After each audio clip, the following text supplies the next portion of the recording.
Testing. 1, 2, 3. Testing. 1, 2, 3. Let me know how I'm sounding, fellas.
Okay, how's that?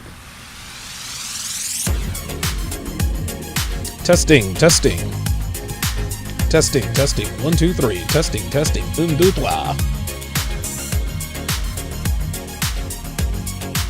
Make sure I don't blow your ears out with this.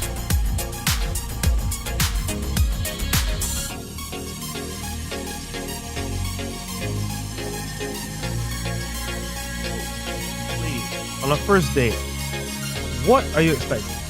And let's get two scenarios here. Perfect. A guy that you like, and a guy that you don't like that much. So on the first date, you meet a guy. Relax, guys. Go on a date. You might like him at the beginning.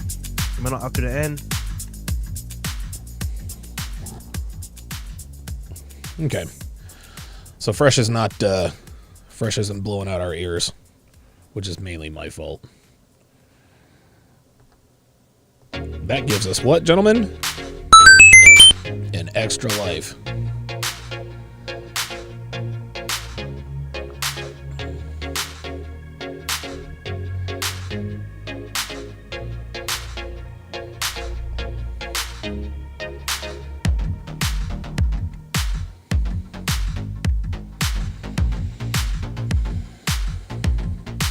Okay.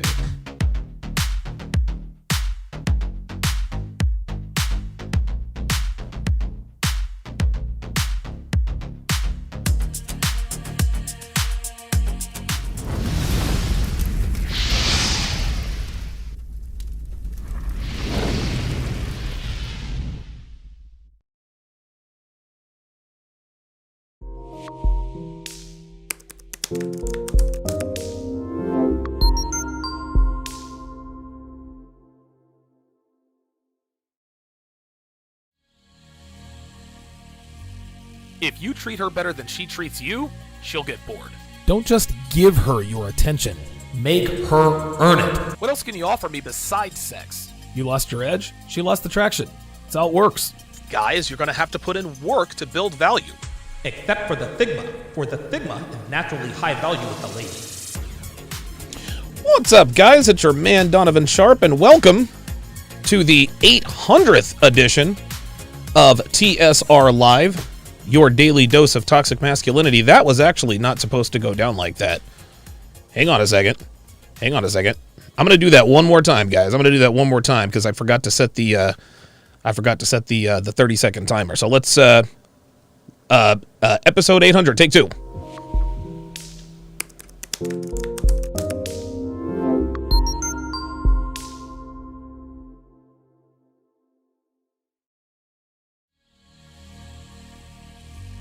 If you treat her better than she treats you, she'll get bored.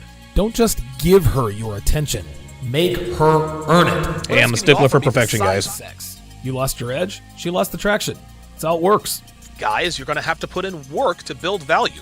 Except for the Sigma. For the Sigma is naturally high value with the ladies. What's up, guys? It's your man, Donovan Sharp, and welcome to the 800th edition. 800th edition of TSR Live. your daily dose of toxic masculinity. It is Thursday, November 4th of 2021. It is good to have you guys in today. Obviously, today is a fairly special day. Today is episode number 800. Today is episode number 800. I actually started my podcast. I can't remember exactly when I started my podcast. I started it back in 2016. My first 100 episodes were on SoundCloud. SoundCloud took down my account.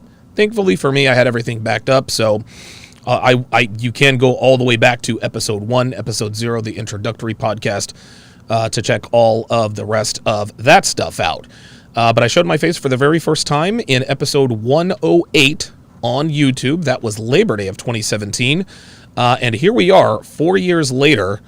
4 years later, and good God, over 600, probably close to 700 episodes that I have now shot on right here on YouTube, the mothership.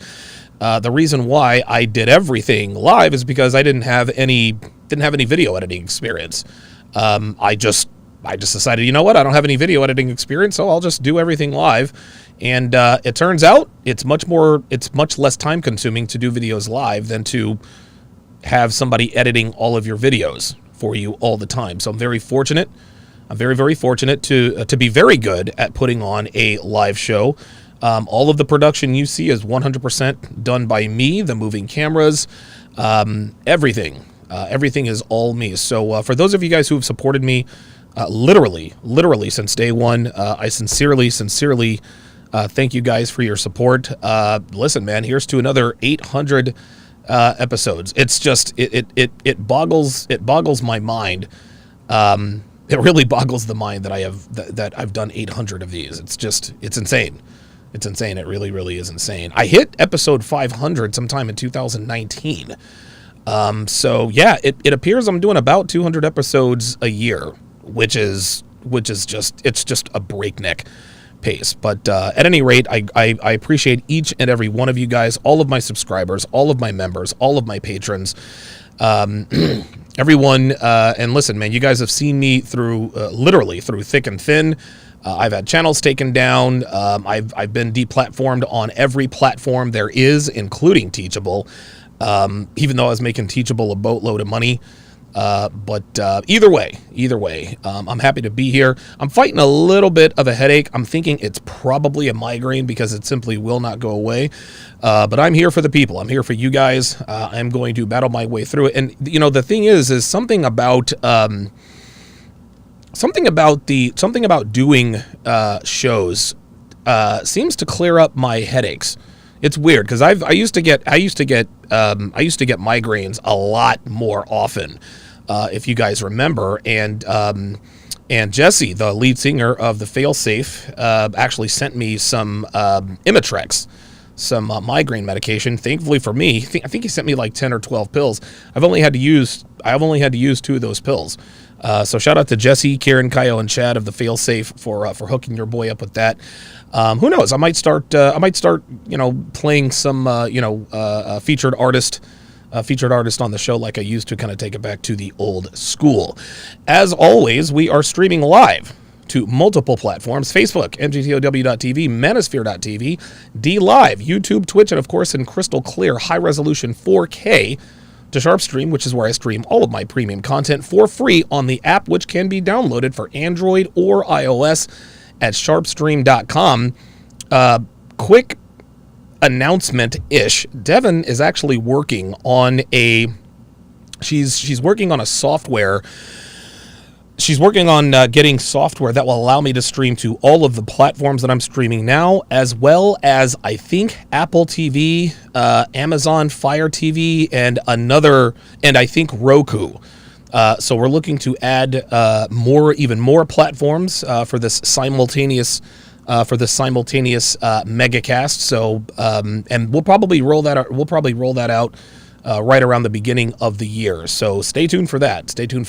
We're certainly going to be adding We're going to be adding a lot more platforms, a lot bigger platforms as things move forward. So, however you're watching, wherever you're watching from, thank you for making the Sharp Reality Live a part of your daily routine. For those of you who are watching me for the very first time, my name is Donovan Sharp, and I specialize in decoding and translating female communication, both verbal and nonverbal, for the express purpose of showing men what women are really thinking and what their true intentions are. Now, I do this by breaking down videos, podcasts, articles, dating shows. I do it all live and in real time, which is something nobody else does. In the last 7 years, I have written over 200 articles and 9 books, soon to be 10, because my latest ebook, free ebook, is going to be released tomorrow. I'll give you the details of that later.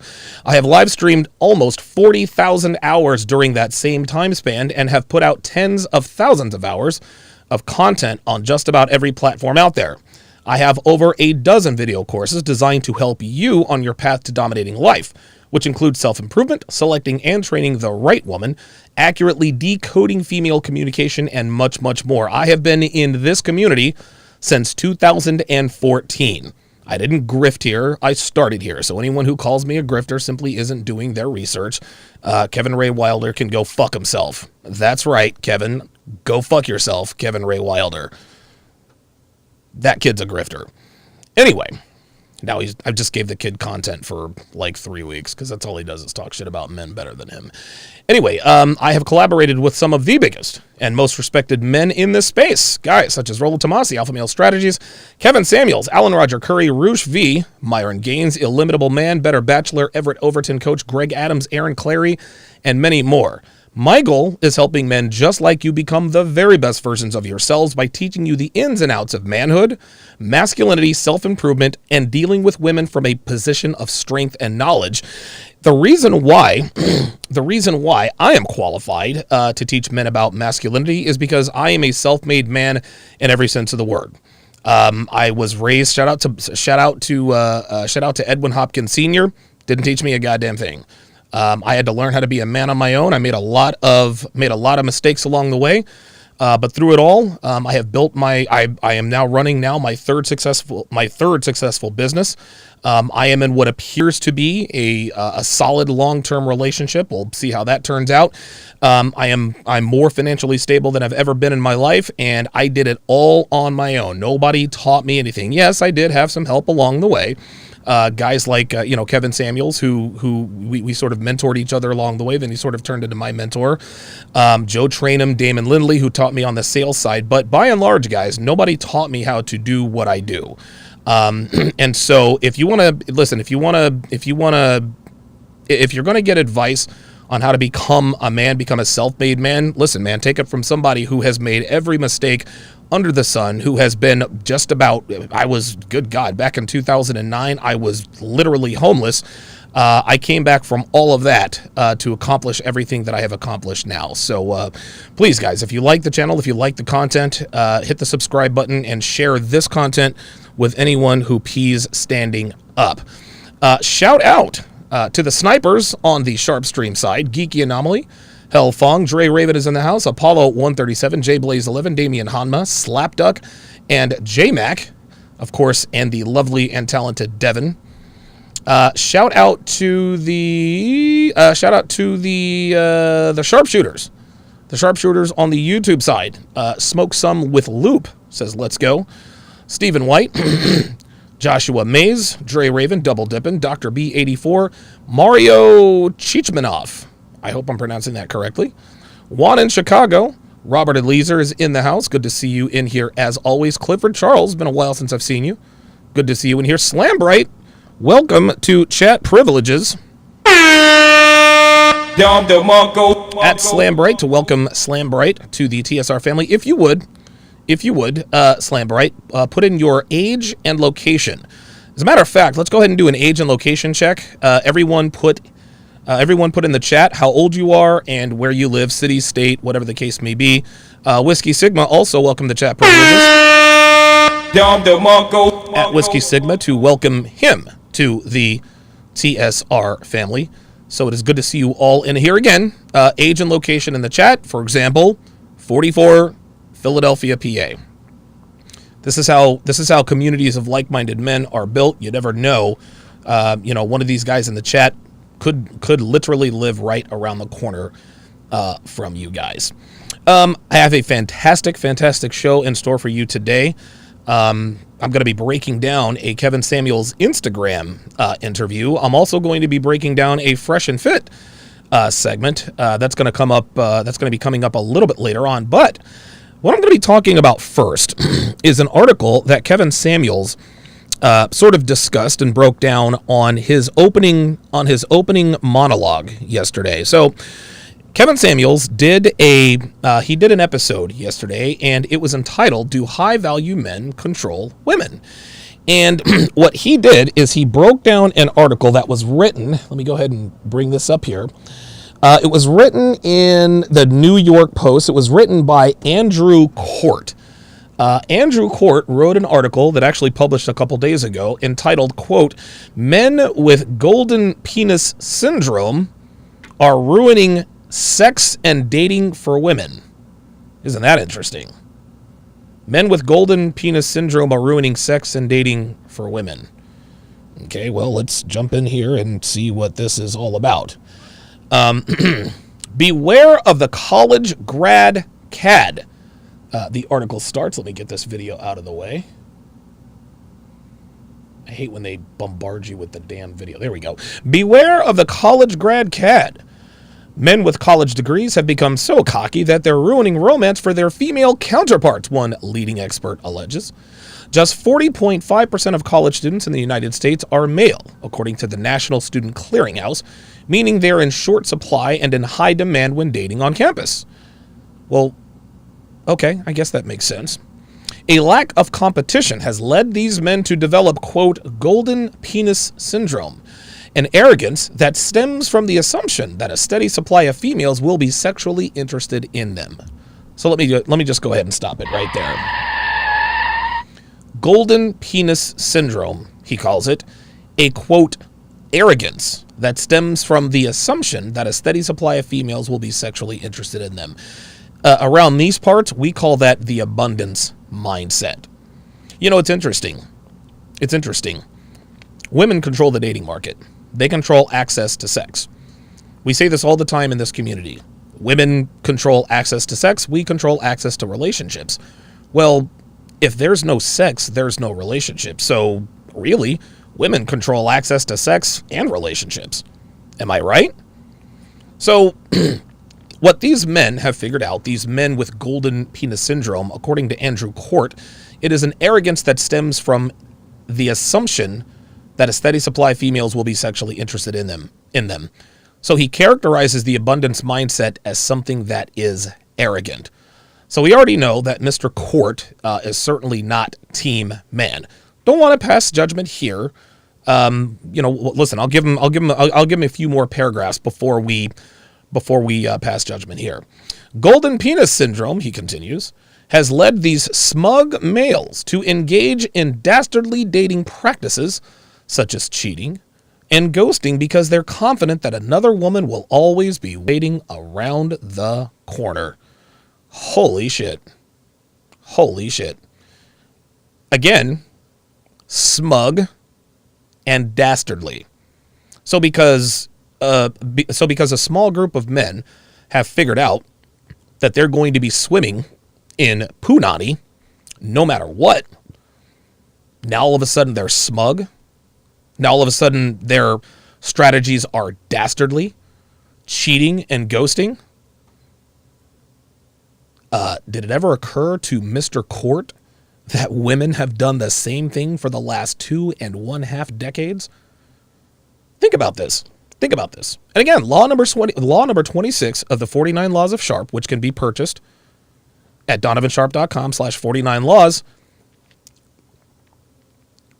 Women cannot stand it when men have a decided advantage on the sexual marketplace.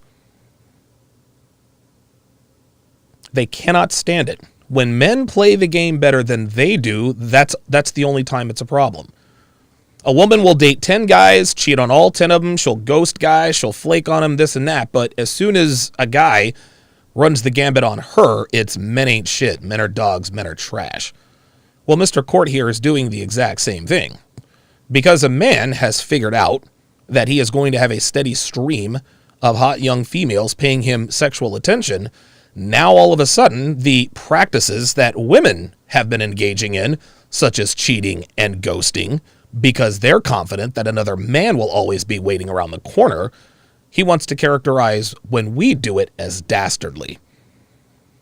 You guys remember that article that came out a while back about 30% of women go out with men on dinner dates just to get fed with no romantic interest?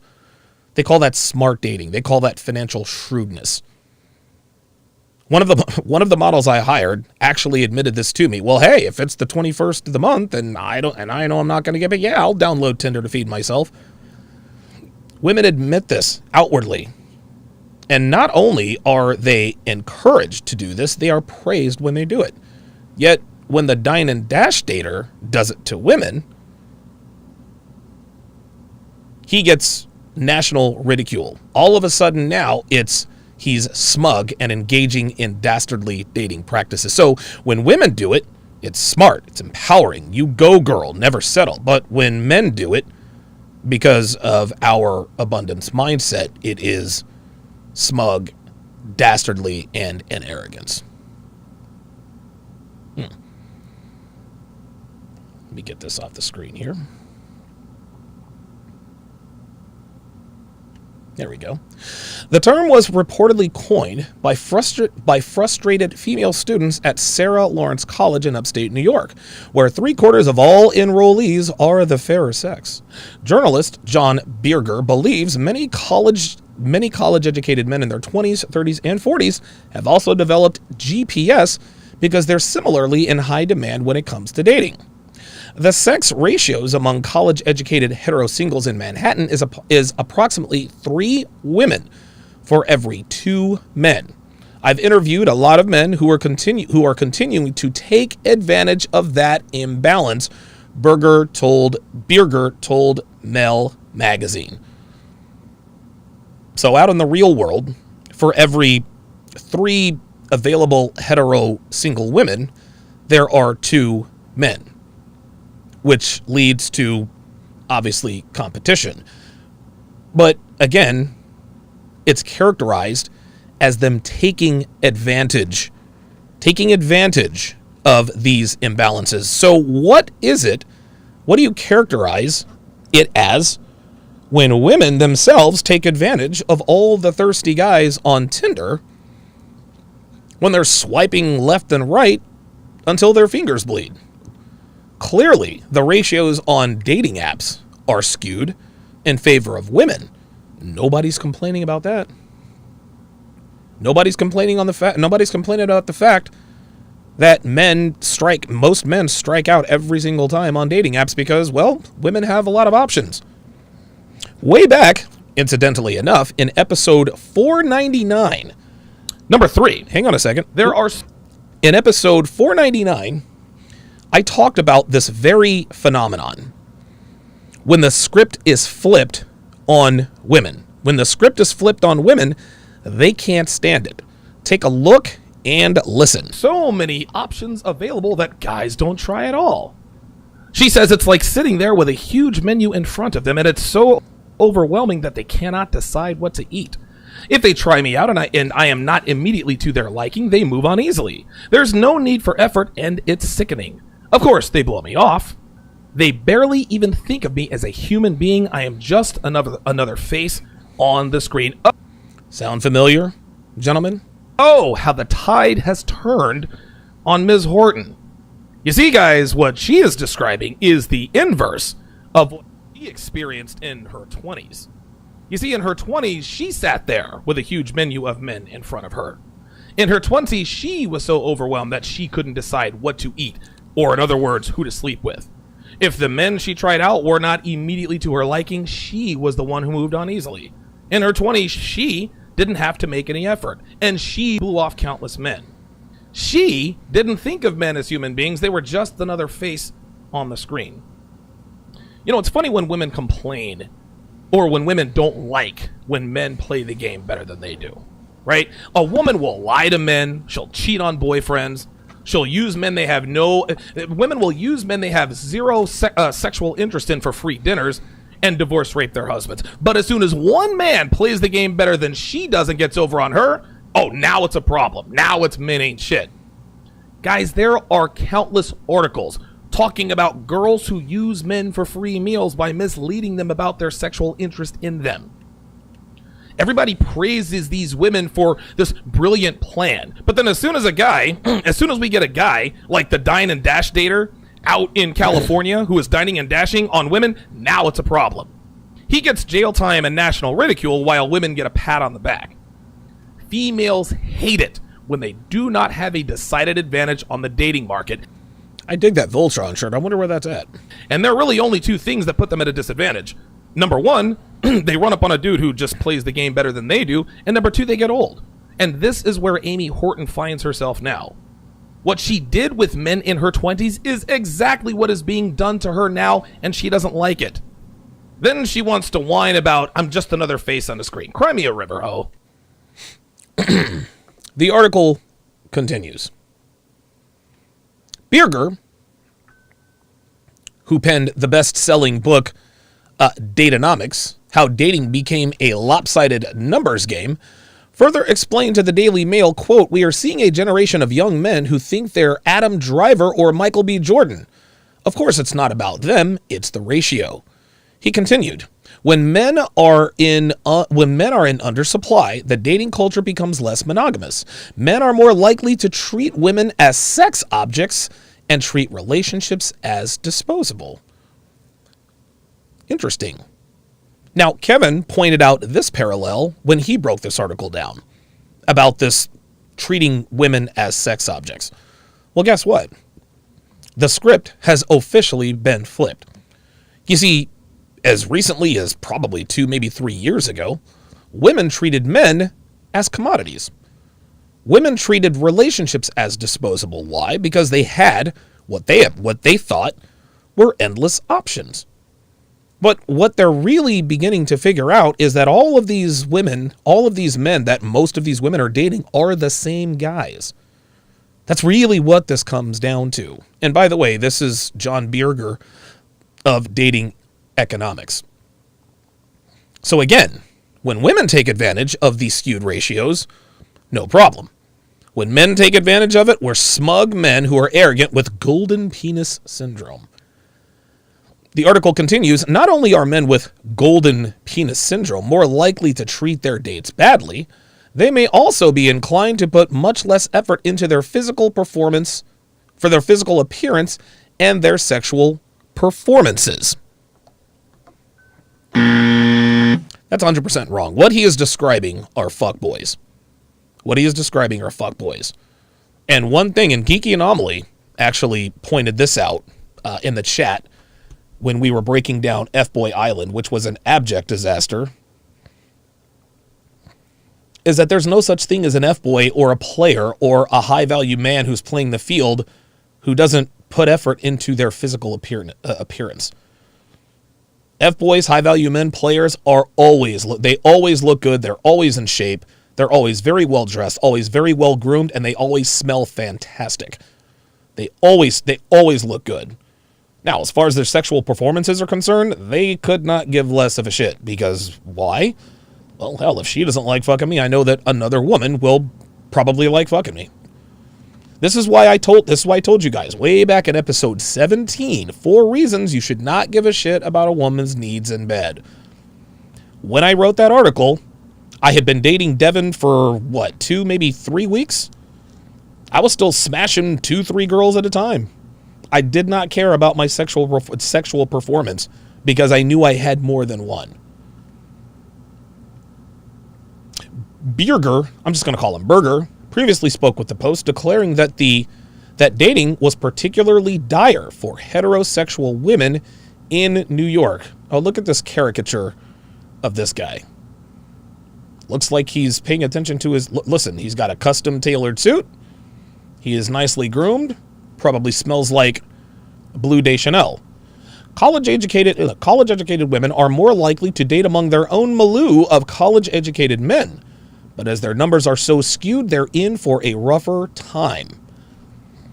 Gentlemen, if you haven't heard anything I've said to this point, listen to me now. Listen to me now. Matter of fact, I'm gonna find the Twitter. I'm gonna find the not the Twitter. I'm gonna find the Instagram post.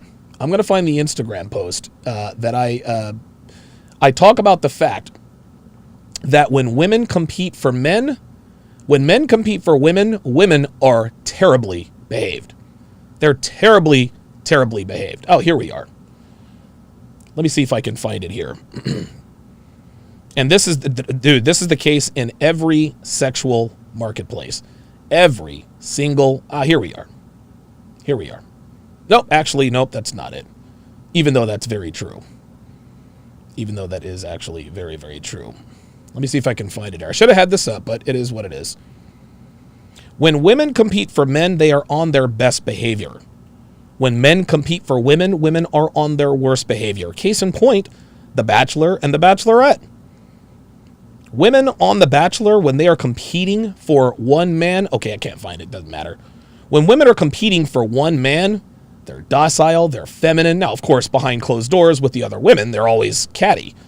But around the men, women behave themselves very, very well when competing for men. But when men compete for them, they act like Hannah Brown, who basically fucked every contestant on the show and then wondered why she didn't get engaged.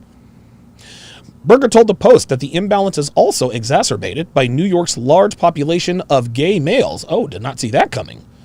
Some 9 to 12% of men in Manhattan are gay, according to Gary Gates, a demographics expert at UCLA's Williams Institute. But Berger had some trusty advice for female singletons seeking to settle down. Be cautious of the college grad cads.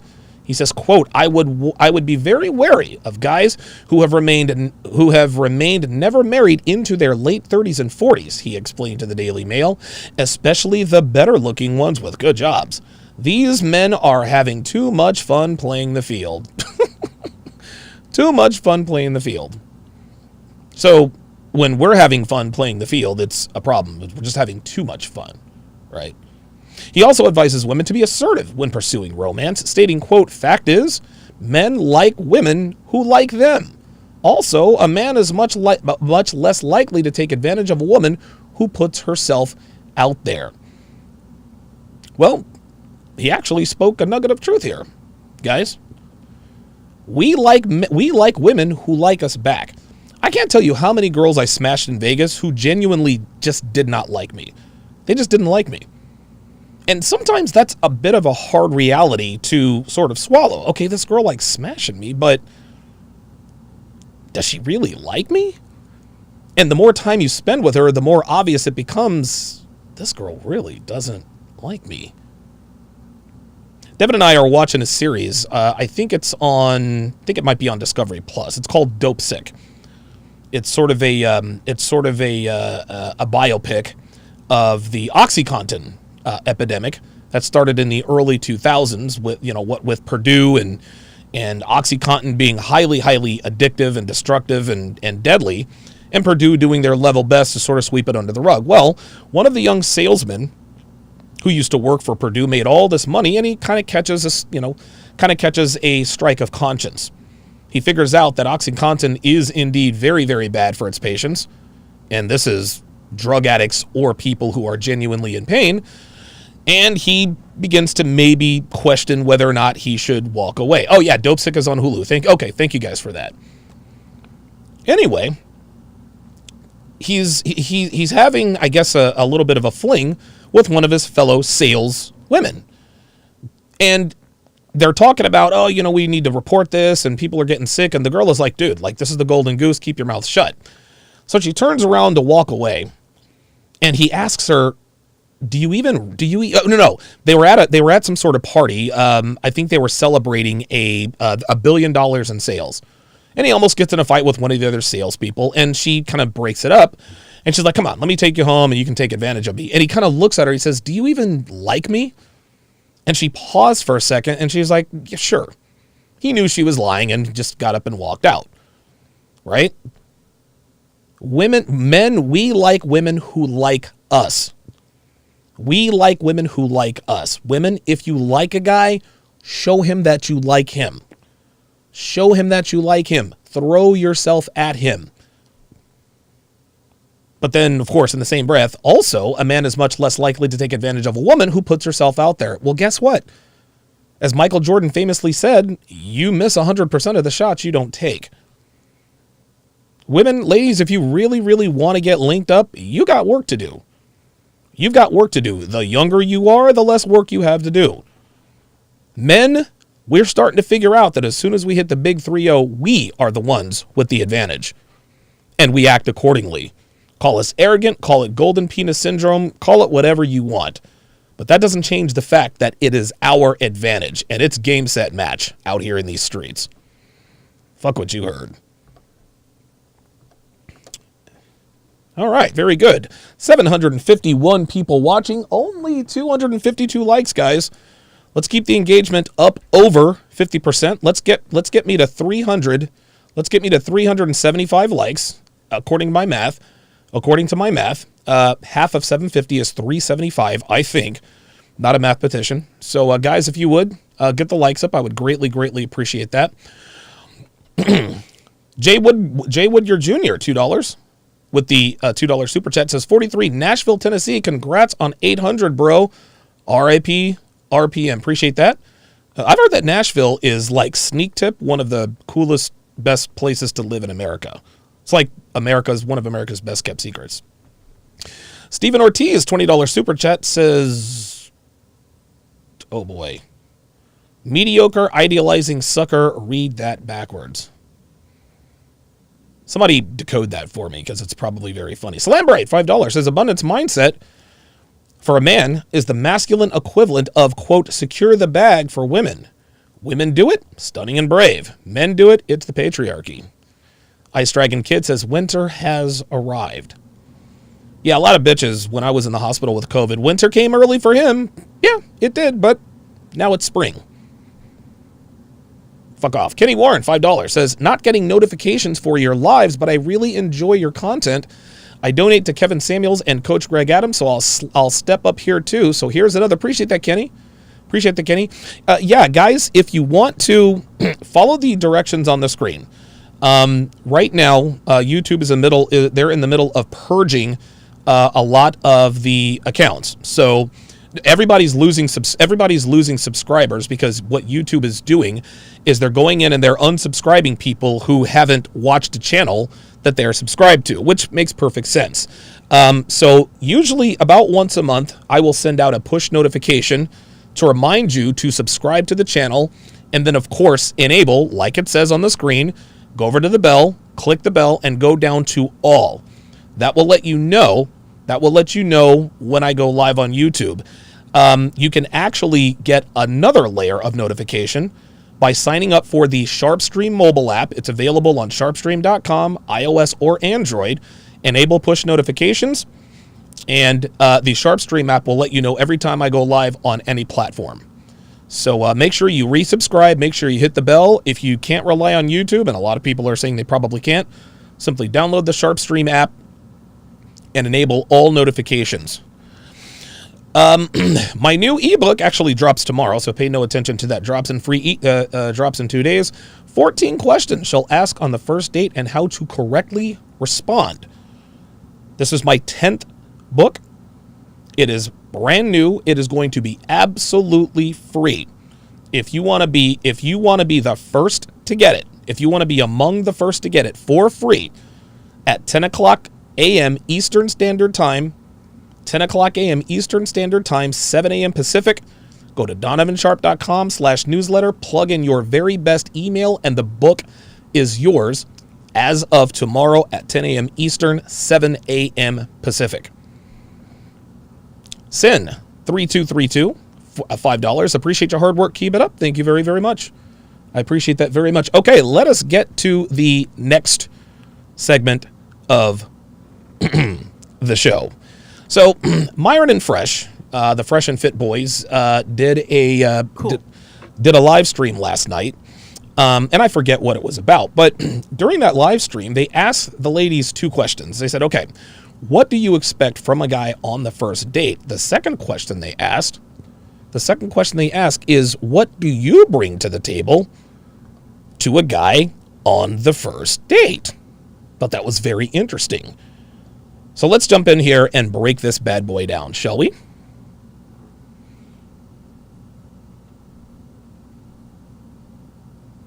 So, ladies, on a first date, what are you expecting? And let's give Everything. two scenarios here: a guy that you like, and a guy that you don't like that much. Oh shit. So, Ooh, on a first date, you meet a guy. Date, you might like him at the beginning, you might not after the end. What are you expecting to happen on that date?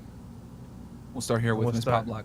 Yeah, pop block. And guys, how we're gonna do it is like the girl that goes first this time will go. It'll switch back and forth. Okay, repeat the question one more time. So the question is, right? On a first date, No, Right. Too late. what are you expecting from a guy? A great introduction. Okay. That's the first thing that I like. Your appearance is Oh, just every. Okay, that's fair. She wants to see that you take good care of yourself. Fair enough. Thing should just give off an aura of just great energy. By the way, this bitch can freestyle like nobody's business. Not a very feminine trait, but entertaining nonetheless.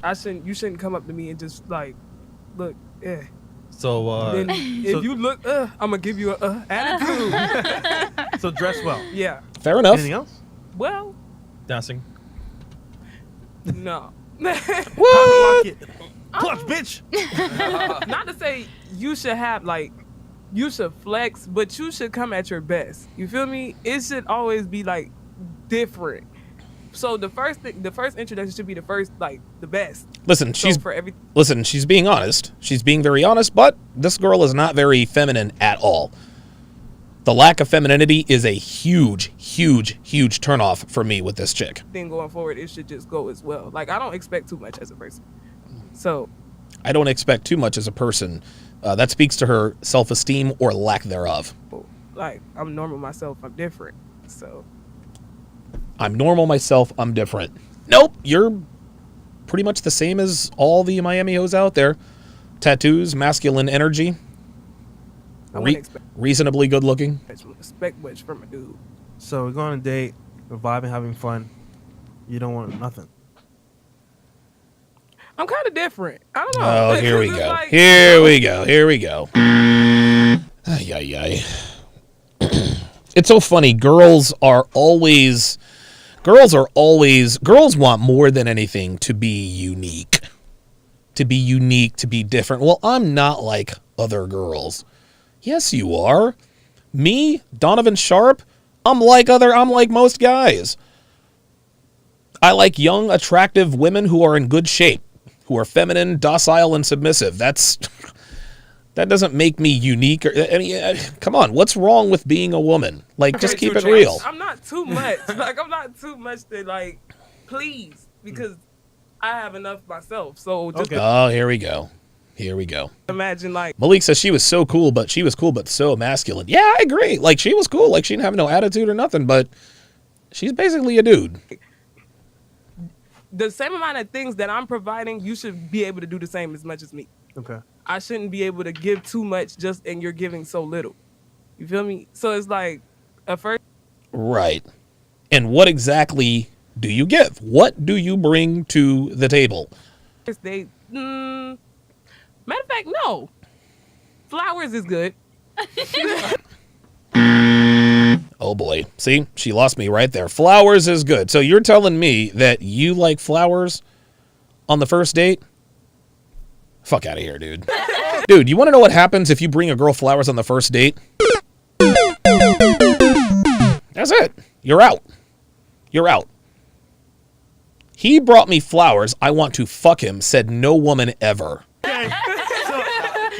And if they don't give you the flowers, hey, you didn't show up with the fucking flowers, bro. There it is. Like, ass time. There it is. Yeah, I'm not even gonna lie. I'm gonna chase it down. Oh Lord. Post it down. That was funny. Okay. Okay, so flowers. Fair enough. Okay, so this woman didn't count. She's kind of a, yeah, whatever. Okay. All right, guys, you better show. Yeah, Dr. B84 says, yeah, she's a hard no. Jay Blaze says she's a dude who can't make a point. With flowers on that Dress first date. well and flowers. Cool. She's not a bad looking chick though. She's not a bad looking chick, but I'm pretty sure her hair is fake. Though you guys know me, I will never ever know. And she's got a tattoo and she's kind of masculine. Okay, she's masculine. Her voice is deeper than mine. Lord, what about you? So you want the truth or the cap? So tell us the cap first. No. The cap be like. And then tell the truth right after. So nice, open doors. No, but listen, if you See, she just kept it a stack. look good and I'm into you, I'm shocked you're even gonna take me on a date. Is that fucked up? No, that's not fucked up. Did you hear what she said? If you're a good looking dude and I'm into you, I'm shocked you're even taking me out on a date. Is that fucked up? Guys, this is a woman who's telling the truth. Hang on.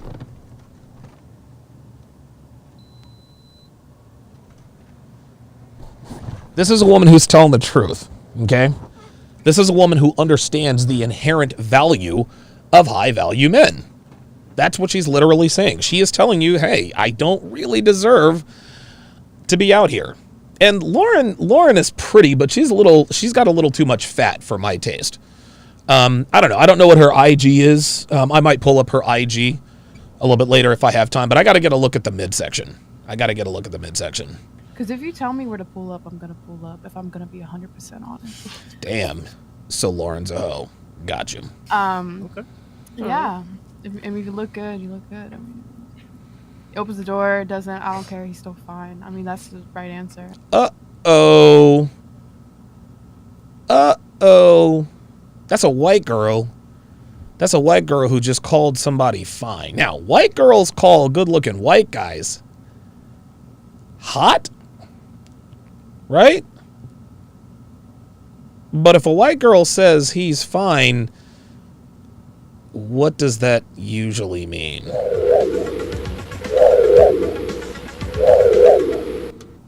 She fucks niggas, y'all. She fucks niggas, y'all. San Francisco, New York. Hashtag there's always one. I ain't mad at her, though. I ain't mad at her. What if he's not your Then I'm not going on a date with him in the first place. See, I'll there we never go. Interact with anyone that I didn't want to pursue something with. See, Lauren keeps it real. She's like, look, man, I'm not trying to go out on a date with someone I'm not trying to smash. Imagine that. Imagine that. A girl not wasting a man's time. He turns you off during the date. DJ Berserk says Caucasian see-through. Damn. I don't know, man. Nah, I'm not detecting any hood rat vibes. But I will pay attention, though. I will pay attention, though. I don't know. There's always like an exit plan, right? Like an eject button. Oh, there she goes. I'll be like, oh my god. Lamar's Journey with the $10 super chat. Appreciate that. I mean, like my dog's having diarrhea or something, or oh, like tell me what. My dog's having diarrhea. Whoa!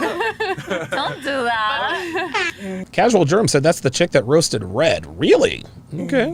Yeah, I mean, the thing is, like, if I wasn't into him and didn't want to be with him in the first place, I would never go out into a public setting with him. See that? See that? So she's a hoe with morals. How about that shit, man? Lamar's Journey, member for 3 months, says, your wisdom is saving my life, man. I greatly appreciate you saying that, man. I greatly appreciate you saying that. I honestly prefer private situations. So okay. I know too many people. I honestly prefer private situations. I know too many people. Do you want to know why she prefers private situations?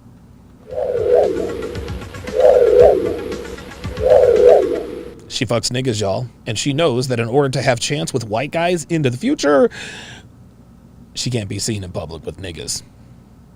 I don't make the rules. I don't make the rules, guys. I just tell you what they are. Okay. So if they act weird, you're just gonna be... Yeah, Clifford Charles says her colloquial style is black-centric. I believe it. Oh, yeah. There's always an exit plan. Because at the end of the day, you can just leave and block them and never say shit again. Fair enough. Okay. Wow, so Lauren is honest. I mean, yeah, I'm usually speaking to men of, like, I guess you could call, like, your high-value man. BBC. So it's listen, so it's... Niggas. Lauren, just say it. Well, listen, she's a white girl, so she can't... I mean, she can say it, but just say niggas, Lauren, and just be done with it. It's usually, like, a private scenario, anywho, so it's not like I'm going on a date to some fucking randoms. No. Okay. Yeah, she definitely fucks niggas for real. Shorty D, what about you? So, I mean, at least from the first day, obviously I want to be treated like a lady, you know? Okay. So she says, on the first date, obviously I want to be treated like a lady. Okay. That may be all well and good, but you need to, you got to prove to me that you are worthy of being treated like a lady. You see, women automatically assume that if they show up, they're entitled to be treated like a lady. Wrong answer. You see, back in the day, yeah, of course. You take if you're taking a girl out with her father's permission, yeah, treat her like a lady because she has been raised to be a wife by her mother and her father. So you treat her like a lady. She's already got the pedigree. This chick does not look like she likes to be treated like a lady. Woo me, charm me, show me your personality, so I know if we have the chemistry to continue further. Mm-hmm. And I guess I just want to be able to read that person, to know what I'm dealing with, because it's no longer, I have 3 months to get to know this person. No, I don't have that type of time. Like, I damn, she just kept it real. There. Not maybe like, the extra stuff that may not apply, but like who you are as a person. And oops. What's your day-to-day look like? Do you have any kids? Do you got any crazy exes still? Interesting that she is asking these sets of questions.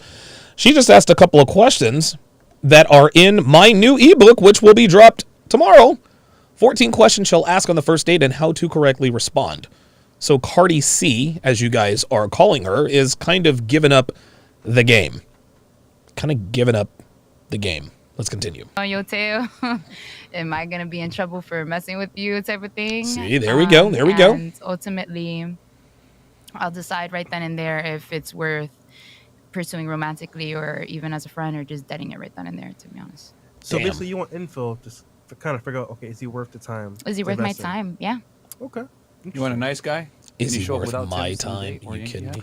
Yeah, Oh my God. what I think is most fuck? important, right, is like, Oh, that's the Nina the Pineapple chick. Doesn't she? it depends if he has the sense to where we're going. So like if you tell me, okay, we're gonna go on a date, but we're just gonna go, I don't know, for ice cream and watch a movie. All right, I like fit, it's cute, jeans, nice tee, clean kicks. All right, nothing major. New York. Uh-oh. Let's rewind that one more time. We're just gonna go, I don't know, for ice cream and watch a movie. All right, I like fit, it's cute, Now listen to this. jeans, nice tee, Jeans, nice teeth. clean kicks. All right, nothing major. Jeans, nice teeth, clean kicks, nothing major.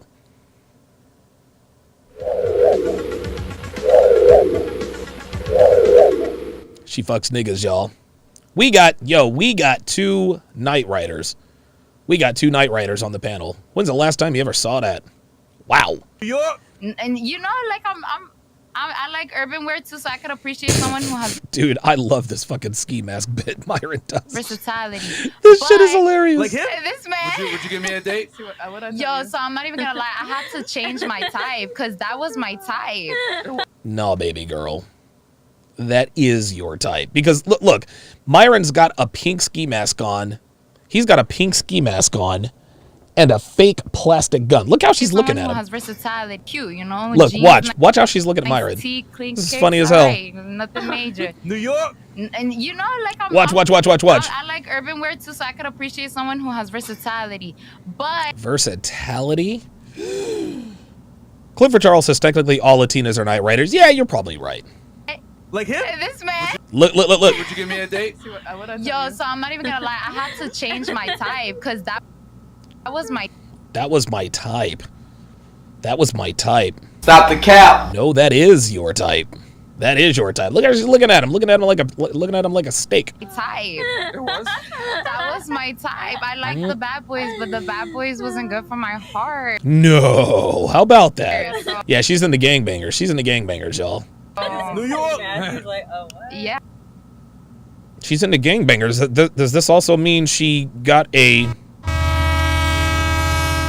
run on her? I had to switch it up. So if a guy approached you like this, like, hey, you want to go on a date, you would tell him no? Before it was like, Look, she can't tell him no. were you taking me? Like, I'm a little interested, but like now. Oh my God, I'm a little interested. Myron is in a fake getup, and she still can't stay away from the bad boys. Oh, it's just like, no. Look at her. Look at the strength.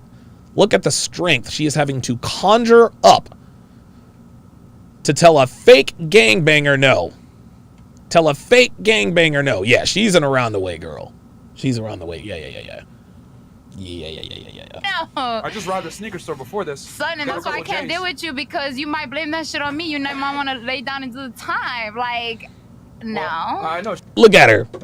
I might lay down a new time. No, that's not a very convincing.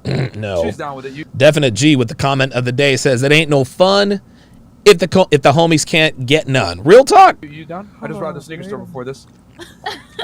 I might just be. This chick is funny. She kept it real. She's like, yo, it might just be. I'm about to go rob somebody else after this. Yo. Okay. Let's do it. Let's do it. Fuck you, Shawty. I don't need you. I got a criminal right next to me. You know what? It's okay, though. All right, good. So what about you, Nina the Pineapple? So on the first date, I'm definitely expecting chivalry. So Nina the Pineapple says, on the first date, I'm definitely expecting chivalry. Okay. I just am. I want you to open doors for me. Pull the chair for me. I want you to open doors for me. Pull out the chair for me. Now, at first blanch, you might think that Nina is, I don't know, she looks like she could be a homely conservative girl. Until, of course, you check out her Instagram. Nina the Pineapple. Growth, passion, ambition, discipline. Her Instagram page is none of those things. Nina the Pineapple is all about showing off that ass. And I'm going to tell you what. Nina the Pineapple, she's a small girl. She's small. She's real, but Nina the Pineapple is the quintessential example of a tiny girl who has an unbelievable ass. Like, dude, truthfully, man, Nina like for a little girl, for a little woman, her ass is absolutely smoking. Look at this. Like, she has a smoking ass. Look at that. Look at her skating. Tell me that you would not destroy this chick. Look at this. Oh, now we know why she has an unbelievable ass. Is because she squats. Ladies, if you're watching, the difference between a butt and the ass is what's on your screen. It's a squat rack. If you want a nice ass, you squat. That's all there is to it. Anyway, if we can all just quit worshiping Nina the Pineapple's ass, it's interesting that a woman who shows literally nothing but ass on her Instagram wants chivalry. Now listen, I'm sure Nina's a nice girl. She seems nice enough. But this again is another example of a woman wanting a traditional man. She wants traditional masculinity without having to display traditional femininity. This is not feminine, guys. Showing your ass on Instagram is not feminine. It's ratchet. It's thought culture. She has listen, her ass is nice. Like, let's not get it twisted. Let's not get it twisted. Her ass is out of this world. Her ass is out of this world hot. But you can't expect chivalry when this is the most accurate depiction of you in your daily life. This is advertising, is really what this is. If you want me to pull out the chair, if you want me to pull out chairs for you, sweetheart, you're going to have to understand I do not pull out chairs for women who are on social media. Let's take a quick look at Lauren's Instagram. Appreciate whoever put Lauren's, because I think Lauren is she's a little too, yeah. Listen, Lauren's a pretty girl. Let's not be disingenuous. Like, she's a pretty girl. She's got some nice tatas, but you can barely see her collarbone. Yeah, she's just not. Looks like she's got a flat-ish stomach. Looks like she's got a. Listen, Lauren is thick. I'll give her the thickness, but as soon as she turns 30, she's gonna blow up like Pennywise's balloon. Oh, that's a bad picture. That's a very, very, very bad picture. You should not wear a muumuu. No, that looks like a muumuu. So Lauren's a pretty girl. Let's not cap on that. But her long-term aesthetic prospects aren't really looking too good. So let's go back to what Nina the pineapple says she wants in a first date. Not even asking for a lot. Like It really isn't. And Bro, good conversation, so. She's laughing at her own answers. Yes, if she's laughing at her own answers, she knows that her answers are ridiculous. She's thinking to herself, okay, I want chivalry, but my ass is all over Instagram. No, I want chivalry. Like, I want you to hold the door Whiskey Sigma, thick becomes fat at 35. Fam, thick becomes fat at 29. open for me. I want you to pull a chair. I want you to pay. I want you to Really, nigga? Yeah, Hey, real sit talk. on my lap. She said she wants a gentleman. I do. I want a Prince Charming. Baby girl, listen, I understand what you're saying. And Nina doesn't see, I don't know Nina personally. Every time she's on the show, she represents herself well. She's feminine and she seems like a really sweet girl. But like, I got news for you. Prince Charming doesn't look for girls like this. Now, he looks for girls who look like this, but girls who look like this, who show it off on Instagram, that, to him, is a big giant nope. Let's continue. And I want good conversation on the first date. So safe to say, Yeah, if she I wants showed a up with simp. that pink ski mask, you would not want me. Look at that. I could give you a hint. It's funny as shit. She didn't say no. It's so funny. Watch this. Girls just cannot help themselves. Myron has now asked 3 girls if he shows up in a ski mask. If he shows up in the ski mask, are you going to give me a look? Black girl said, let's ride. Right? Cardi C said, that used to be my type. Translation, that's still my type. Watch what Nina says. I want a Prince Charming. Watch. And I want good conversation on the first date. So safe to say, if I showed up with that pink ski mask, you would not want me. Look, she's not saying no. Look. Oh, look at Cardi C in the middle. Look at Cardi C in the middle fantasizing. Look at this. Look at this. Modern women, gentlemen. Modern women. Dude, they can't hide it to save their lives. I could give you a hint. Look at Cardi C. She's like, oh my God. Honestly, the only way Cardi C would ever give Myron any play is if he did wear the ski mask. Jiff that I stole from someone else and put on your lap for you. There are men out there that would Look at them giggling like schoolgirls. buy her bathwater, so. Yeah, I know. What? You need to That's have some gross. options over here. Yeah. Niggas have been waiting. Yeah, y'all been saying. It's about time. Now you're single. I'll do whatever it takes. Yeah. Oh, wait a minute. Nina's single? I thought she had a boyfriend. That's- The last time I thought she had a I boyfriend. want good conversation to happen. So a lot of questions, whether Bruh. it's from you or from Bruh. She doesn't want good conversation. She wants good dick. Like all young hot girls. Wasn't your ex-boyfriend a gentleman though? Wasn't he a nice guy? No, he really was. He was There you go. See that?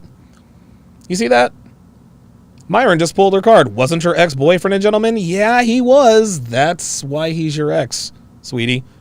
Straight from the horse's mouth, guys. Do not listen to what these hoes say. Watch the choices they make. What women say and what women do are 15 different things. Let me tell you. Zimzilla99 with the $10 super chat says, any woman who claims to want chivalry has no concept of the word or its actual meaning.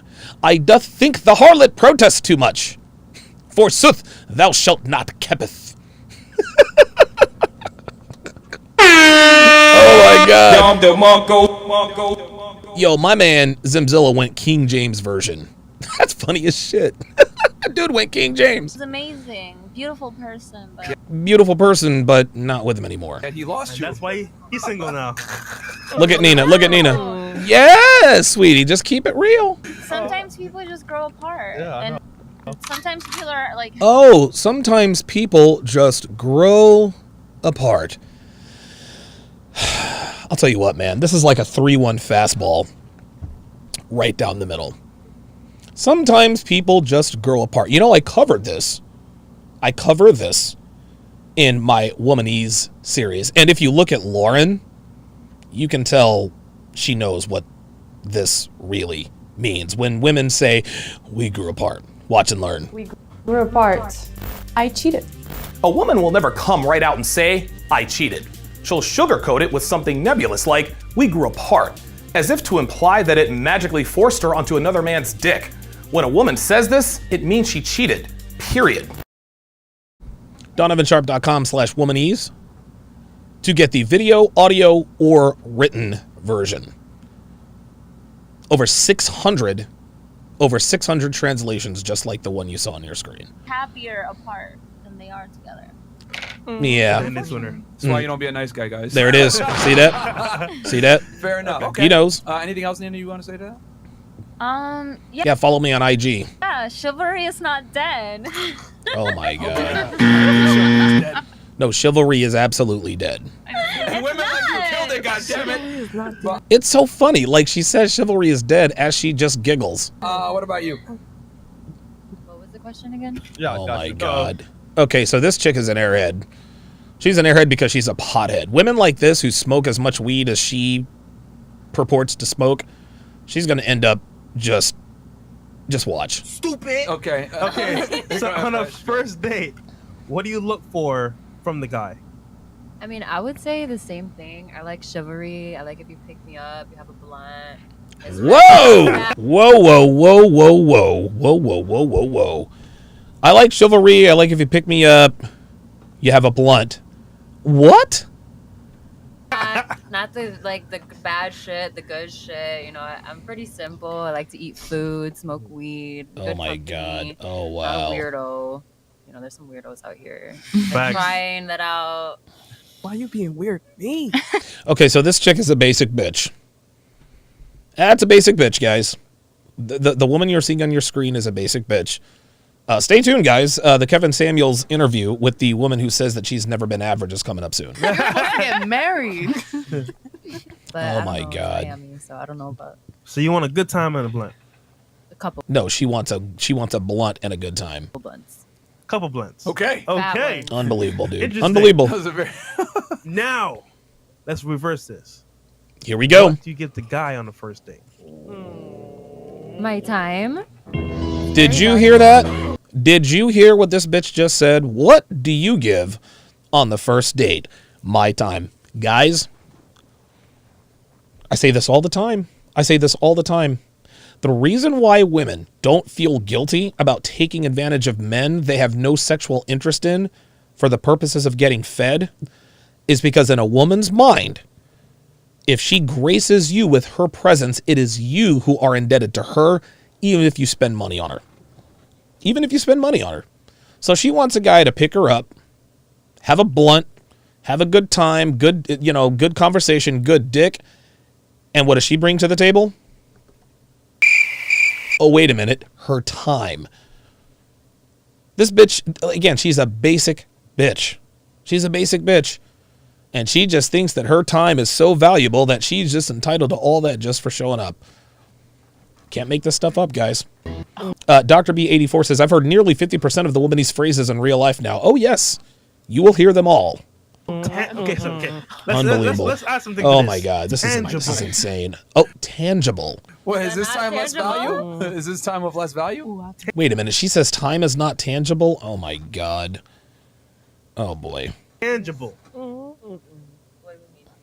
Like tangible. Something you can feel and touch. Oh my god, dude. Oh my god. This just in. This woman is a dumbass. Do you guys see? Again, guys, again. To my critics and detractors. Donovan, if you are such a super alpha, why aren't you spinning 20-something-year-old plates? This is why. Fresh Prince CEO asked her, what do you bring to the table? She says, my time. Fresh laughs it off and says, no, something tangible. What does tangible mean?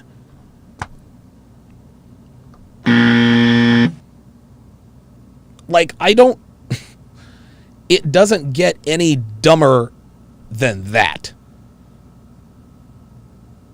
She does not know what the word tangible means.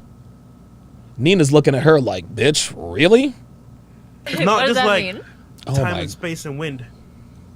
What do you bring to the table for him on the first date? On a first date, don't you think it's too soon? For what? Oh my Nigga, god. we met for a reason. The bitch is high now. I think someone else should go first. I'll go first. I don't know the answer yet. Oh my god. So the answer is nothing. Okay, you said you want a guy to bring you a blunt and good time, right? What do you bring him on a date? I'll bring him a blunt too. Well, I don't need you to bring me a blunt if I got my own blunt. The fuck do I need that for? I'm gonna match you. Okay, so you're gonna bring him a blunt. That one Oh, right That's what it here. is. Oh my god. Okay, so she'll bring you a blunt What on if the he doesn't first date. smoke weed though? Oh yeah, what about that? Then I think we're not gonna get along. Oh, so she wants a pothead. Wow. Jay Blaze says, Haley is somewhere saying, hold my beer. Dude, yeah, her and Haley have the same stupidness. Zimzilla, 99 with the $5 super chat, reads from the Book of Thoughts. Thoughtolonians 29:20. The woman hath cried for chivalry, whilst praising its death. Forsake the harlot, for she is a capping creature. The word of the streets. Praise be to the streets. She belongs to the streets. Wow. Wow. Teddy KGB, $5 says, yo, you need a woman EZAP so we can type this ish in real time. Oh, wow. Well, she ain't capping though. So guys, she'll bring you a blunt on the first date. She'll be your skinny blunt. Okay. Not a fat Alright. one. Jesus Tina, Christ. What about you? What should a guy bring on a date? What do you bring Dude, see, Nina's still talking about, oh, what should a guy bring? on the first date for a guy? Yeah, he's I gonna mean- give you a handkerchief. He's gonna pull the chair for. He's gonna be a gentleman. Or Yeah, whatever. so what are you does he gonna get in do? return for- If Yes. you're really nice, you might just get a beso. A what? A kiss. You might.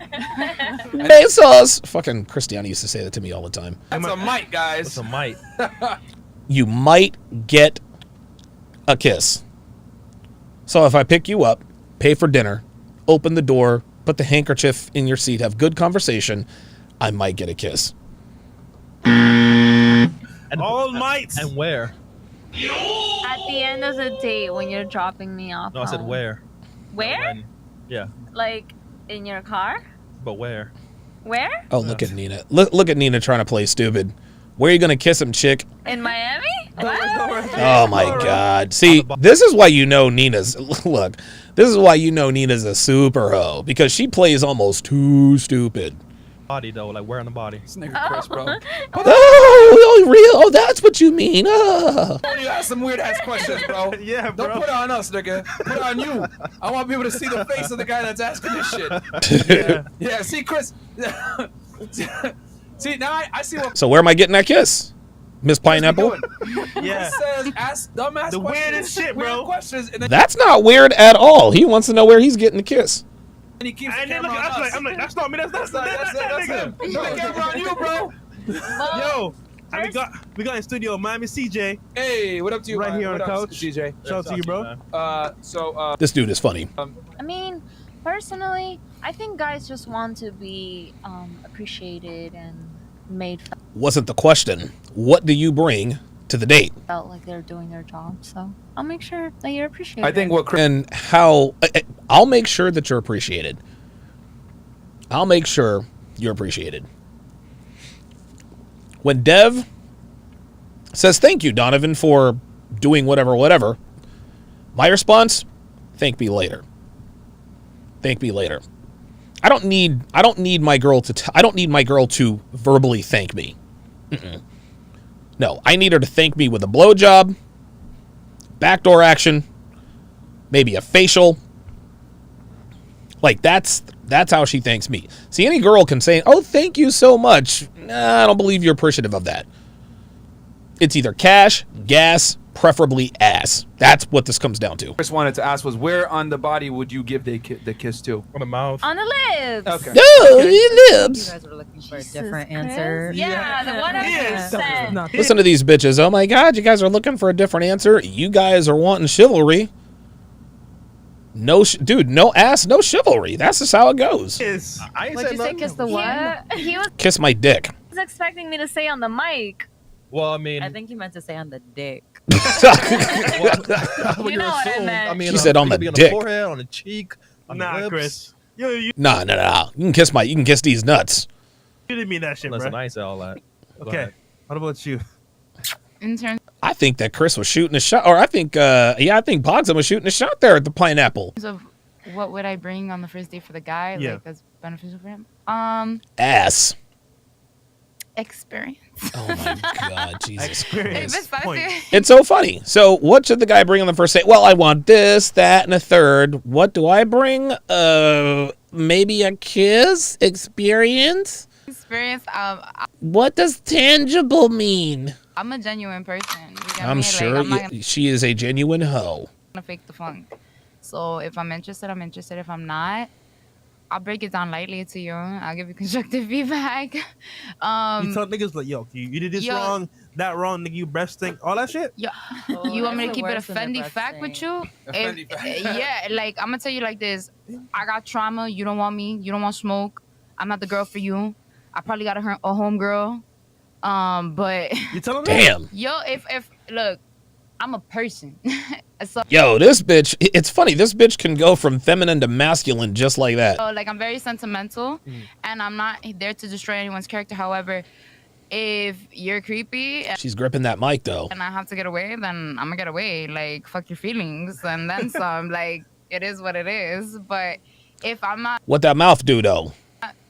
you know, besides my time, my Lamar's Journey says, man, this is what our sons have to pick from? Yep. Unfortunately. energy and just my real feedback, like, what more, like a lot of the ladies were trying to say, can I do? Because I'm showing you who I am on that first date. Oh. So, you want me to show you who I am, right?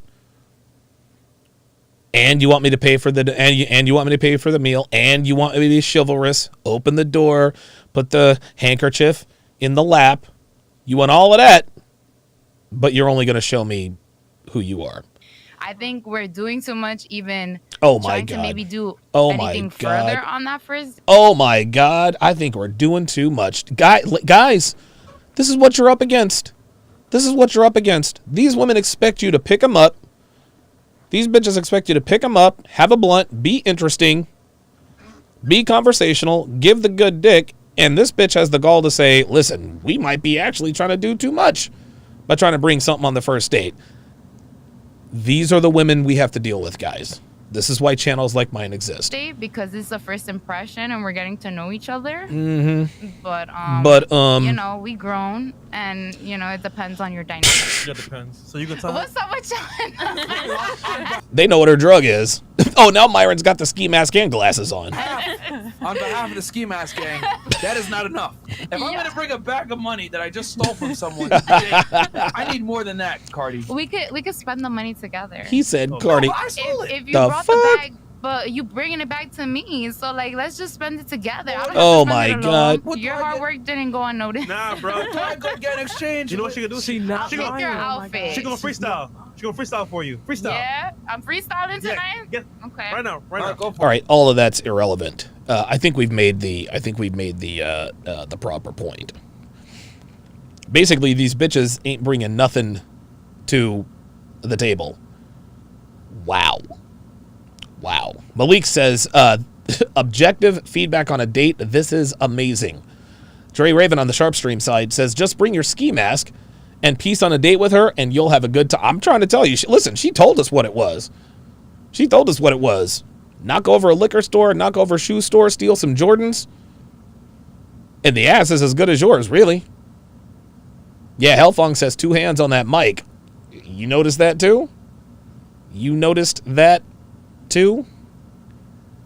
All right, let's get to the main event. So, I was going to break down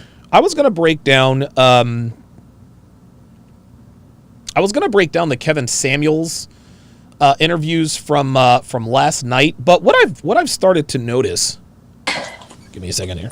What I have started to notice about Kevin's Monday, Wednesday, Friday show, at least the last couple of times, is that he gets a lot of foolishness on his phone lines.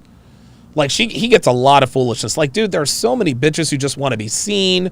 They act like they don't know what the subject matter is. They're just on there trying to get free clout. Like, that's kind of what it's At least that's the way it is. Now, Kevin will figure it out. He'll figure out, well, I don't know.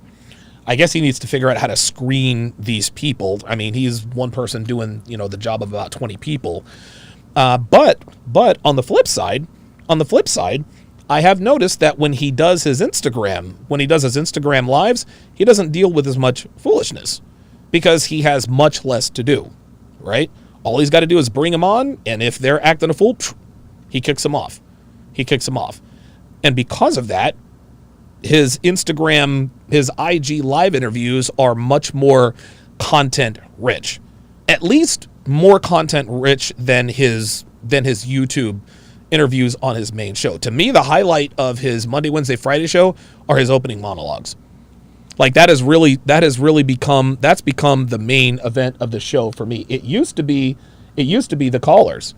But the callers on the YouTube side, most of the time now, they're on some bullshit. So I said, all right, well, let's go and reference this IG live video he referenced on yesterday's monologue. And this was what you call a gold nugget.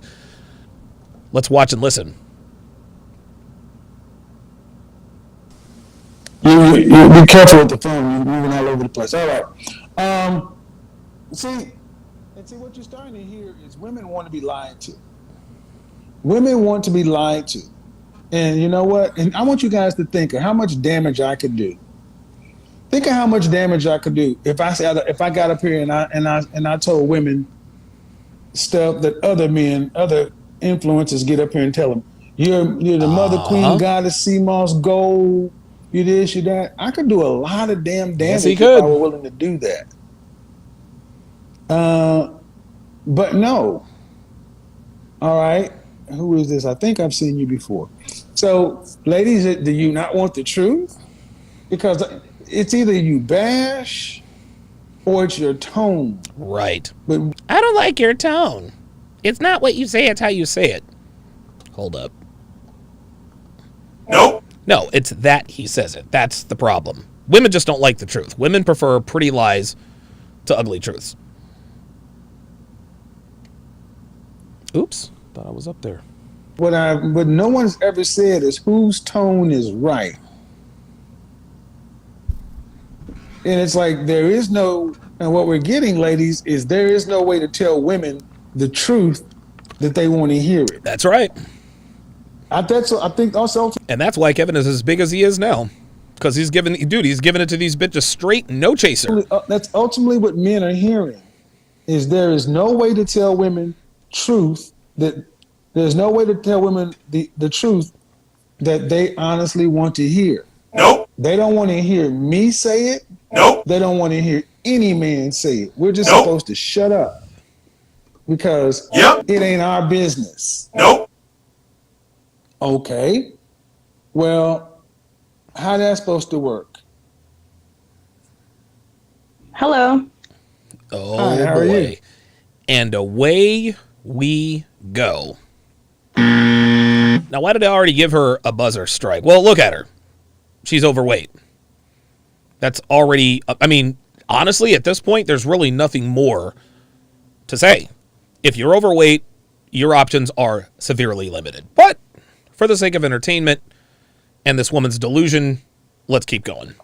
I'm fine. How are you? Have you been on here before? Not quite, no. Okay. Not quite? Okay. So, how old are you? Do you see how women do that? Have you been on here before? Not quite. No. No, it's either a yes or no question. I can't stand people who just don't answer yes or no questions. Have you been on here before, yes or no? What does not quite mean? What exactly does not quite mean? Definite G says Big Shirley. Yeah, it does look like Big Shirley. I'm 29. And ma'am, how old are you? I'm 34. Okay, so 29. Your first initial? D. And 34. Your first initial? A. Okay, so he's trying to give them. Your friends So he's trying to give them a little bit of anonymity. Trying to give them a little bit of anonymity. I get it. Like this channel. Why don't they? I don't really have any friends that disagree with you. A lot of my friends really agree with you, and They're kind of excited that I'm talking to you. I've been wanting to talk to you and ask you some questions. Ask you some questions. Okay. Hold on, man. What? And yours is T? You're the other lady, 34? I'm A. Amber. Amber. Why don't your friends like me? Man, I'm so glad you asked. My friends don't like you. My married friends, they don't like you because I guess the situations that they're in with their husband, they feel like it's not all that black and white. And then my single friends, you know, kind of like what the other lady said, it's just too harsh. It's how he come off. He doesn't talk about the other men, but he doesn't talk about other men. Dude, there are television shows, movies, Gillette commercials doing nothing but bashing men. So they expect Kevin Samuels to hold men accountable? No, fuck that.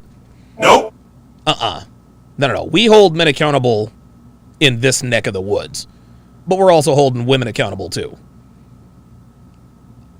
Think about it. All the movies and TV and all that. I mean, dude, it's just, enough is enough. Hell, even ESPN has gone to bashing fucking men. So she can tell all her friends to go fuck themselves. She can tell all her friends to go fuck themselves because there are plenty of outlets and platforms that do nothing but bash men. I try to explain to them, like, you know, what you say. Like, there's so many platforms for men, and there's none telling us about ourselves because I'm like, girl, he be telling me some stuff. I was watching Shahrazad Ali. Shahrazad Ali. That bitch is a bomb thrower, but she keeps it real. Doing an interview with a black female reporter. Mm-hmm. And Shahrazad Ali wrote that book, The Black Man's Guide to Understanding the Black Woman. And this black woman is asking this black woman the same things women are saying. It's like, why aren't you on our side? And she's like, when do we ever look at what the women do? I spent years talking about men. And what it gets right down to is the women who don't want to hear it, especially our women, they don't want to be corrected by anybody. Hell no. Nope. Hell no. Black sisters don't want to be corrected by no goddamn body. All they want to do is run off at the goddamn mouth. We don't So there's no right tone. That's why I'm like, why should I? Zimzilla with the $20 super chat says, girl once asked why she gets no chivalry, told her the first commandment of chivalry was to follow the church. So I knew she already failed that part. No pole axe polishing is worth dealing with cantankerous women. Wow. Holy moly. God almighty. I changed my tone. Wow.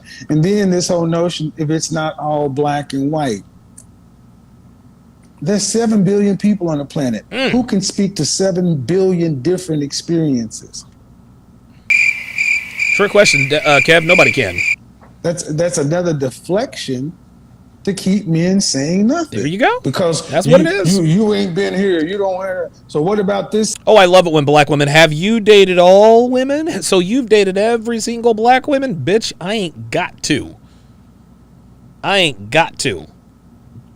It's so funny when our detractors like to come after us. Oh, you paint everybody with a broad brush and blah, blah, blah, blah, blah, blah, blah, blah, blah. Have you dated all black women? No. But I'll tell you what, enough men in this country have had the same or similar experiences with the same or similar women. That's why communities like these exist. Every bitch that comes out against us act like it's an outlier situation when a woman fucks over a man or a black woman has an attitude. Do all black women have attitude problems? Clearly not. But enough of them do to have caused this community to exist. So these bitches can all miss me with this, well, have you dated all black women? I ain't got to. Enough black men have made the egregious mistake of dating enough black women to pretty accurately make assumptions going in. Situation. We need to hear it. There you go. The thing is, I mean, we all went to school. Yeah, Dr. B84. Wait a minute, I lost my sharp stream, guys. Dr. B84 makes a very good point. He says, when more than one black man has the same freaking experiences time after time, something's up. Exactly. And a lot of women are like, who hurt you? As if to imply that you were the one idiot who decided to commit to the only woman on the face of the earth who has ever existed to have screwed over a man. There's only one woman in the history of time who is deceitful, nefarious, non-faithful, etc., etc. Who hurt you? I want to know. I want to know the name of the only woman ever. The only woman ever to misbehave on a man's watch. I want to know who and where she is. Bitch, please. They give you a test. You study a lot of stuff. They give you the test, and you answer the questions on the test. You don't get to decide how you want the test to be configured. And the reality is, as far as relationships, the black community, black women understand something. You think if black men aren't in relationships or black men are doing bad, you're doing by yourself.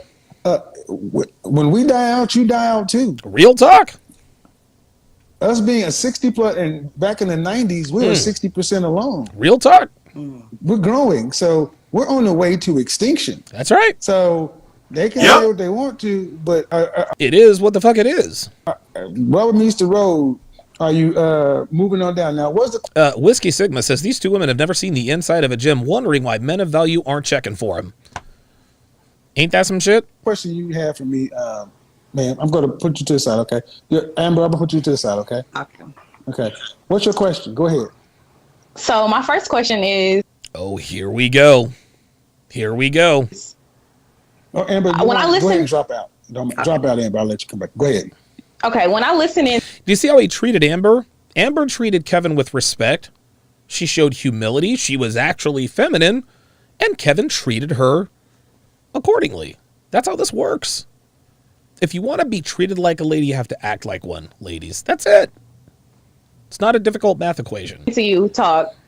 I hear you tell women with children that they should have been with the person that they had kids with. But then in the same breath, you tell them that going forward, they're not going to be able to get a man of high value. So where does that leave them? It leaves them fucked. It leaves them up shit creek without a paddle. See, this again is where women come out. This is where women come out wrong. Well, you tell us to stay with the baby daddy and blah, blah, blah, blah, blah, blah, blah, blah, but you tell them they can't have high value men. So where does that leave them? That leaves them where they are. High value men are not trying to be a stepdad to some nigga's bastard kid. Fuck that. I remember one time Kevin had a woman on his show a long time ago before he ever got big. And he asked this woman, he said, would you let your boyfriend discipline your child? Because she had a child with another man. And she said, like she got noticeably uncomfortable. Who the fuck is going to voluntarily sign up for that shit? So you want me to pay for the kid when we go out? Because you know his dad ain't shit. So you want me to defer to you? So you want me to be in charge of everything except for your kid, who can get all out of pocket? No, sorry, nope, fuck that. What they supposed to do now in this situation? So what you're saying is, I tell women they should have stayed with their baby daddy. No, that the person they had their kid with is who they should have been married with. That is the baby daddy. Which is their child's father, their baby daddy. Yes. Yeah. Okay, did you guys hear what just happened? Let me rewind that. Because this is not a small deal. Stay just with listen. their baby daddy. No, high value. So where does that leave them? What are they supposed to do now in this situation? So what you're saying is, I tell women they should have stayed with their baby daddy. No, that the person they had their kid with is who they should have been married with. Which is their child's father, their baby daddy. Yes. Yes. Do you guys see what just happened there? Do you guys see what just happened here? This is one of many reasons most black women are single.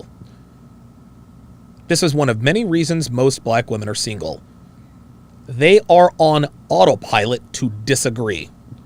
You are talking to Kevin fucking Samuels, one of the most respected black men on the planet now. One of the most respected people on the planet right now. You know who he is. His reputation precedes him. But she didn't even listen to what he said. All she wanted to do was disagree. She went into this long diatribe about, well, you say blah, blah, blah, blah, blah. Kevin condenses it. Okay, so what you're saying is that I tell women that they should stay with their baby daddy. No. What you said was that they should be married with the child's father, which is the baby daddy. Yes. Like she's not even breaking stride. She's not even breaking stride. What was her name? The dating coach, April Mason. That's part of what she's talking about, just being disagreeable. Black women are on autopilot. Black women are on autopilot to disagree with black men.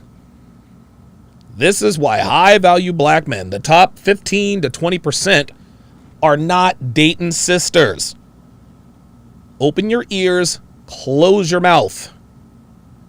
Okay, and then you say that I tell them that they can't, if they have children, they can't have a man of high value. That's what you said, though, right? That's what I'm hearing you tell them. That okay, well then that's the same thing, though. You see how she wants to just disagree? Look at her face. She wants to tell Kevin, no, that's not what I said. No, I disagree. If you with your baby daddy, how many men can you get? Right. Unbelievable. Chris Johnson, $5, says, I love black women, and that's what I date, but man, it's rough because they overwhelmingly have the same attitude. Yep. Zimzilla says, well, if it ain't Biggie Smalls, I guess Biggie and Bigger Biggie. Man, don't be insulting Biggie like that. Zach Red Pillar, $5, says, Kevin could have said the sky is blue and she still would have said no. Exactly. Exactly, man. Slang, welcome to Chat Privileges. At Slang, period, to welcome him or her to the TSR family. Slang, put your age and location in the chat. Ant Tycoon, $5, says, what they supposed to do is become better and deal with the consequences. Duty is extinct. Wow. Well said. So that means if you're with him, you can't have him. Okay. So, but because you're not with him, do you qualify for a high value man? Nope. Do most baby mamas qualify for the men they want? Nope. Well, that's my next question is really... Bitch, you know the answer to that question. Come on. You qualify for as high as your baby daddy is. Well, I don't have any children, but... Stop the cap. I don't have any children. I don't have any children. You don't have any children, but you come on asking Kevin Samuels about single moms and baby daddies. But you don't have any children. I would like to know, because I hear you talk a lot about weight. Whatever your child's father is, you need to hold the phone steady. Hold the phone steady. Okay, sorry. Whatever your child's father is tends to be the upper limit of what you get. If your father's baby daddy is an average guy, how many women go get a man who's a millionaire? That doesn't happen. That's right. Right. Because you're not supposed to have kids without a husband. Marry before you carry. There's a reason why that's a saying in the black community, y'all. And you're supposed to pick the best man possible for you. Get the French toast out of the game and stay out. Don't come back. French toast? But if you come back to the game with a man's kid, you are right. So yeah, shit out of luck. That's the reality. And I think the real issue is why these women with kids trying to have men. Why are they trying to do better than the men they had babies with? I'll tell you why, Kevin. Because the world is constantly telling women you deserve the best. You deserve the best, never settle, blah, blah, blah, blah, blah. That's why, Kevin. And listen, Kevin knows this. And so does she. Slambright, $2 says, I don't have any children on camera. Yeah, exactly. Exactly. I don't have any children with me right now. You can tell this chick's a baby mama. I mean, growth. It's 10 years later. It's not growth. Oh, my God. No, that's the thing. Oh, boy. No, you're 10 years older, 10 years more used, 10 years less valuable. There it is. There it is. It doesn't work that way. Y'all listen, man, we don't make the rules. We don't make the rules, guys. I keep trying to tell these bitches, look, don't shoot the messenger. I'm just letting y'all know what it is. That's understandable. But it's always interesting to me that women think because, well, I did this when I was young. I made a mistake. Okay. Right. This is why you marry before you carry. But it's a permanent one. Ooh. It affects your sexual. Ice Dragon Kid said that's a baby mama forehead for sure. Your marketplace value. Uh-huh. Right. Yep. Sorry, I'm talking with the camera steady. But sit it down. Sit it down. But she didn't want to set it down because one of her kids is going to take the goddamn phone. That's but why. the funny thing is, generations prior to my generation understood this concept. I'm wondering, why is it since 1970 women think it should be different when for all of recorded history, people knew.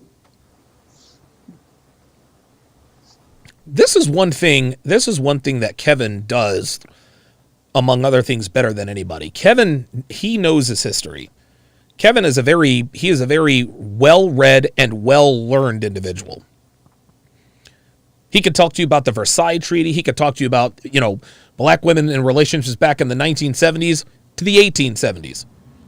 This is why this is what gives Kevin an advantage over a lot of these other content creators, because he's a smart guy. He is well-learned and well-read.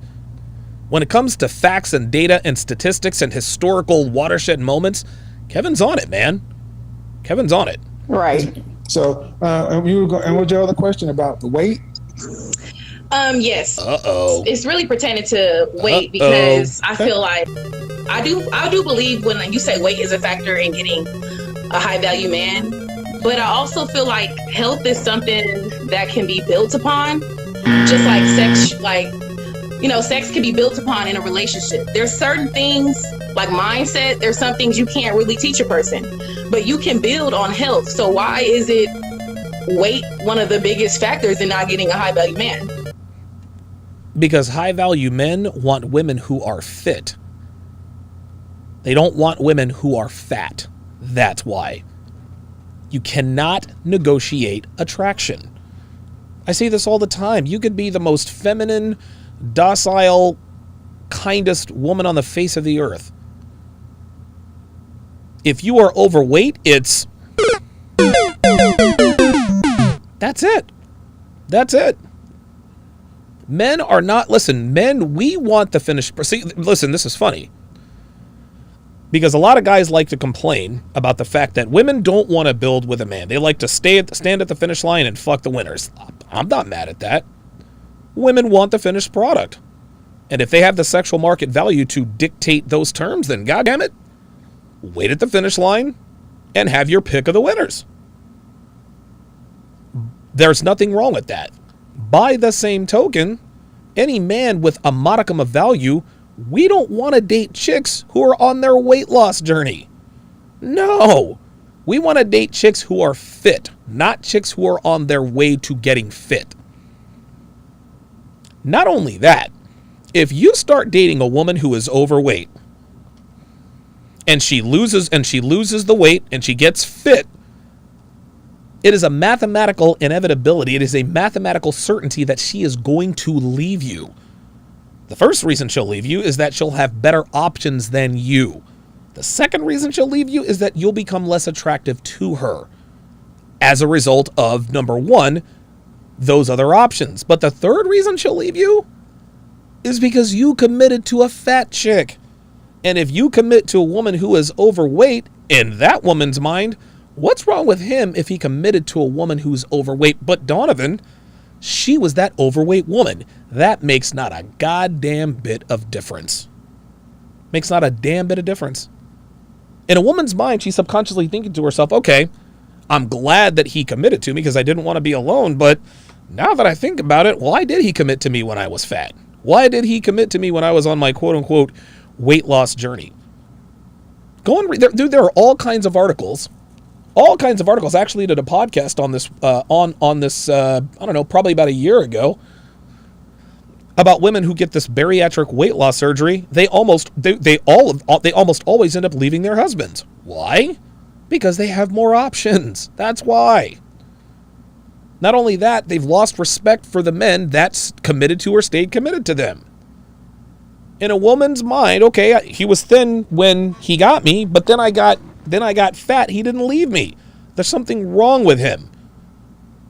This is how women think. Even if they're the ones who are overweight, if you commit to an overweight woman, even that overweight woman will not have respect for you. She might love you to death. She might be thankful as all get out that you are rescuing her from being a single overweight female. But when and if she ever loses that weight, listen, man, start the countdown until she is up out of there. Period. Zimzilla $10 says, if you're overweight, then you ain't getting some built man. Maybe if you go over to Japan and start throwing your weight around, then maybe Ultraman will notice you. Slam Bright, another $5 super chat. High value men. I could have this 23-year-old 10, or I could pick this heavy woman with kids from Scrubs and, quote, grow with her.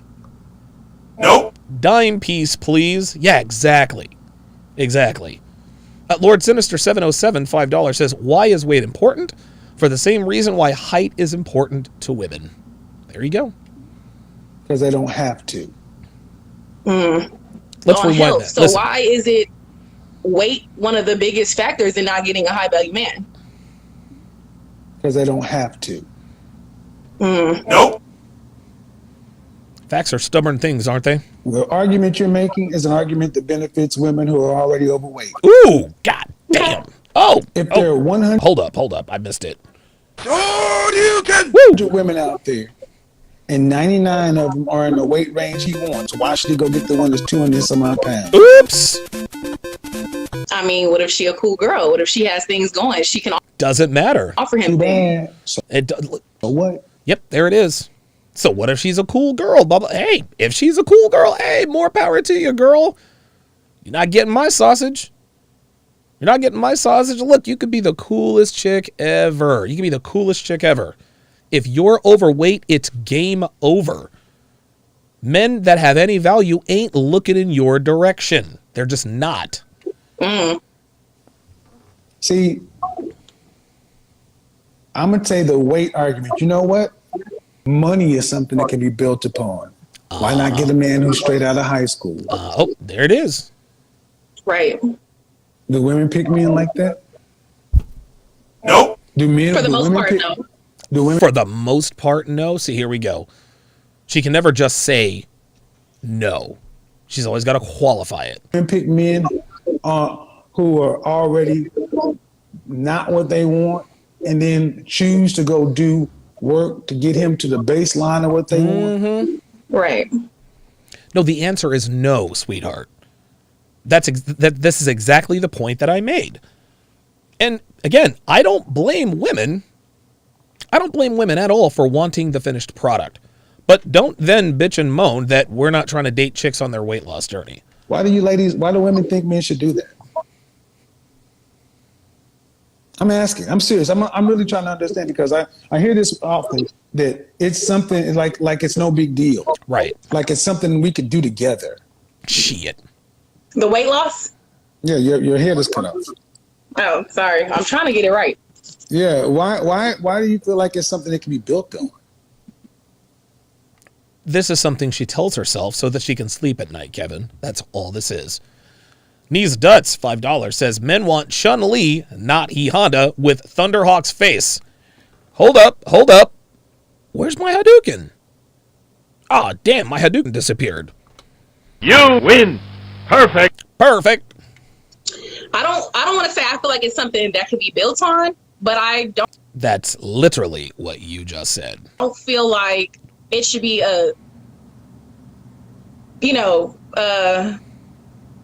cut and dry. Like, no, if you're overweight, that's it. But sweetheart, that's the way it is. That's the way it is, man. Overweight women are invisible to high value men. They just are. Like life ain't fair, sweetie. Show me the Middle Eastern or Asian men who choose overweight women. Oops. Uh-oh. Mm-hmm. Show me the majority of white men who choose overweight women. Okay, I mean, so I'm working on it. I'll tell you that.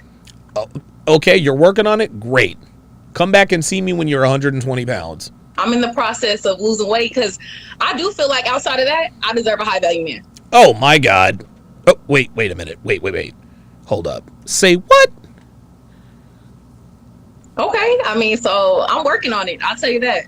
I'm in the process of losing weight because I do feel like outside of that, I deserve a high value man.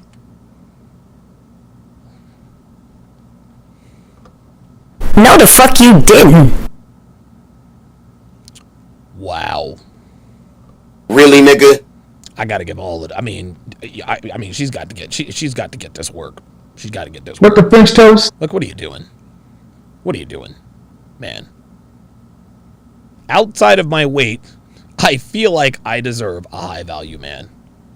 You can't make this shit up. Look at the woman on your screen. She thinks she deserves a high value man. How old are you? 29. Uh-oh. Now, this is why I'm always curious. Why do you women feel like you deserve anything? Oops. If I felt like I was to deserve anything, I would definitely feel like I deserve the best. I wouldn't want to feel like I deserve less than that. Okay, but it's not what you feel like you deserve. It's what you actually deserve. Like, facts don't give a fuck about your feelings, boo. That's the problem. But look at Kevin. This is so funny.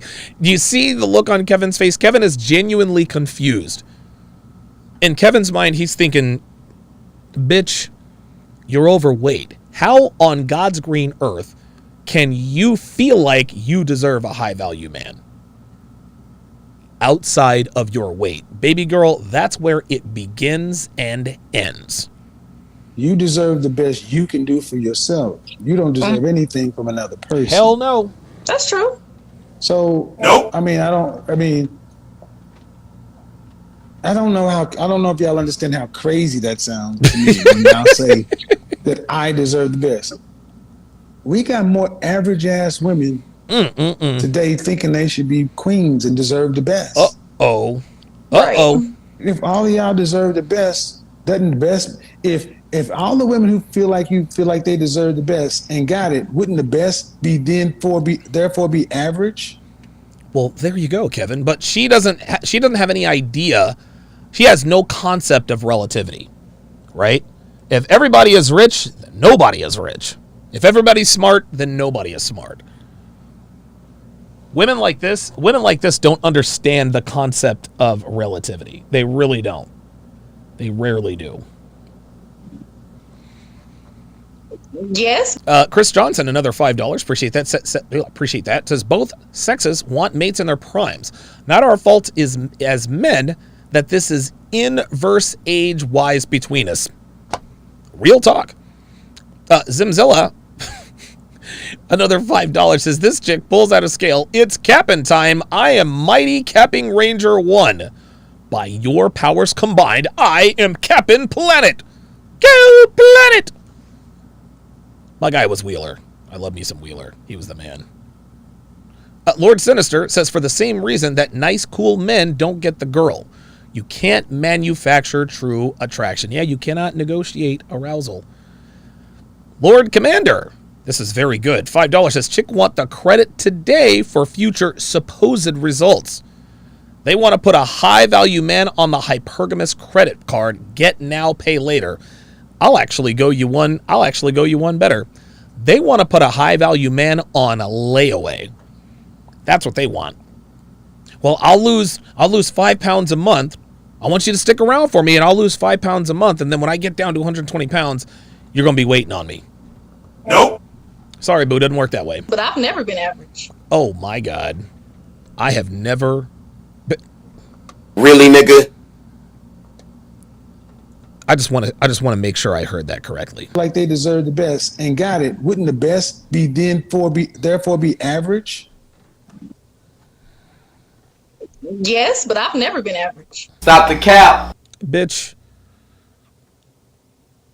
Let me just. No. So if women, I've never been average. So, like, she's dropping the mic. women like you feel like you all deserve the best, and 50+% of you got that, wouldn't that become average? Best has to keep moving. She doesn't understand. She doesn't understand. Right? See, she's not comprehending what Kevin's talking about. It's a beautiful thing. Does that make sense? But I'm trying to figure out how you determine I'm average on anything other than just my weight. That's the only thing I've told you so far. I said women in general, but I'll go down that path. How 29? How tall are you? Oh, oh, that's it. That is it. That's it. That's it. See, she fucked her. Man, look. Check this out. Kevin was trying to be nice. He wasn't being rude to her. He wasn't trying to hurt her feelings. Carlos Rosado, $2 is no dowry for none of these heifers. Real talk. And she kept dancing around it. I'm not average, blah, blah, blah, blah, blah. She kept telling you, well, why am I not average? Kevin's like, all right, if you want to go there, then let's go there. And throws the knockout question in the beginning. Let's watch that again. On anything other than just my weight. That's the only thing I've told you so far. I said women in general, but I'll go down that path. Okay. 29? How tall are you? That's it. We already know it's a wrap, guys. We already know it's a wrap. That's it. That's it. How tall are you? Here we go. Like 5'5", 5'6". Dress size? 16.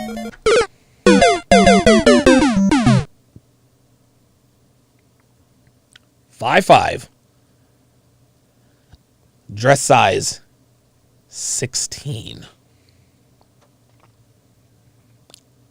Dress size 16. 1-6.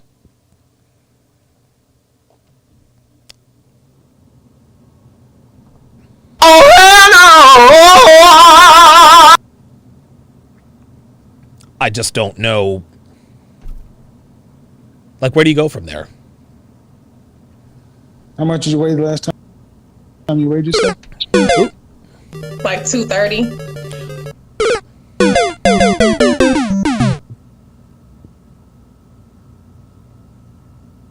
That's it.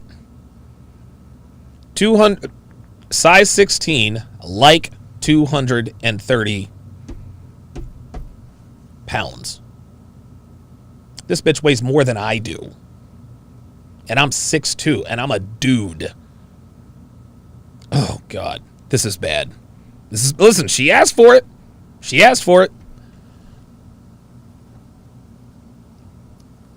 Closer to 250. But okay. Oops! No, he didn't. This bitch is taking L after L. He said, more like 250. Chris Johnson says, I need her as a linebacker for my Chiefs. Nah, man, we need her.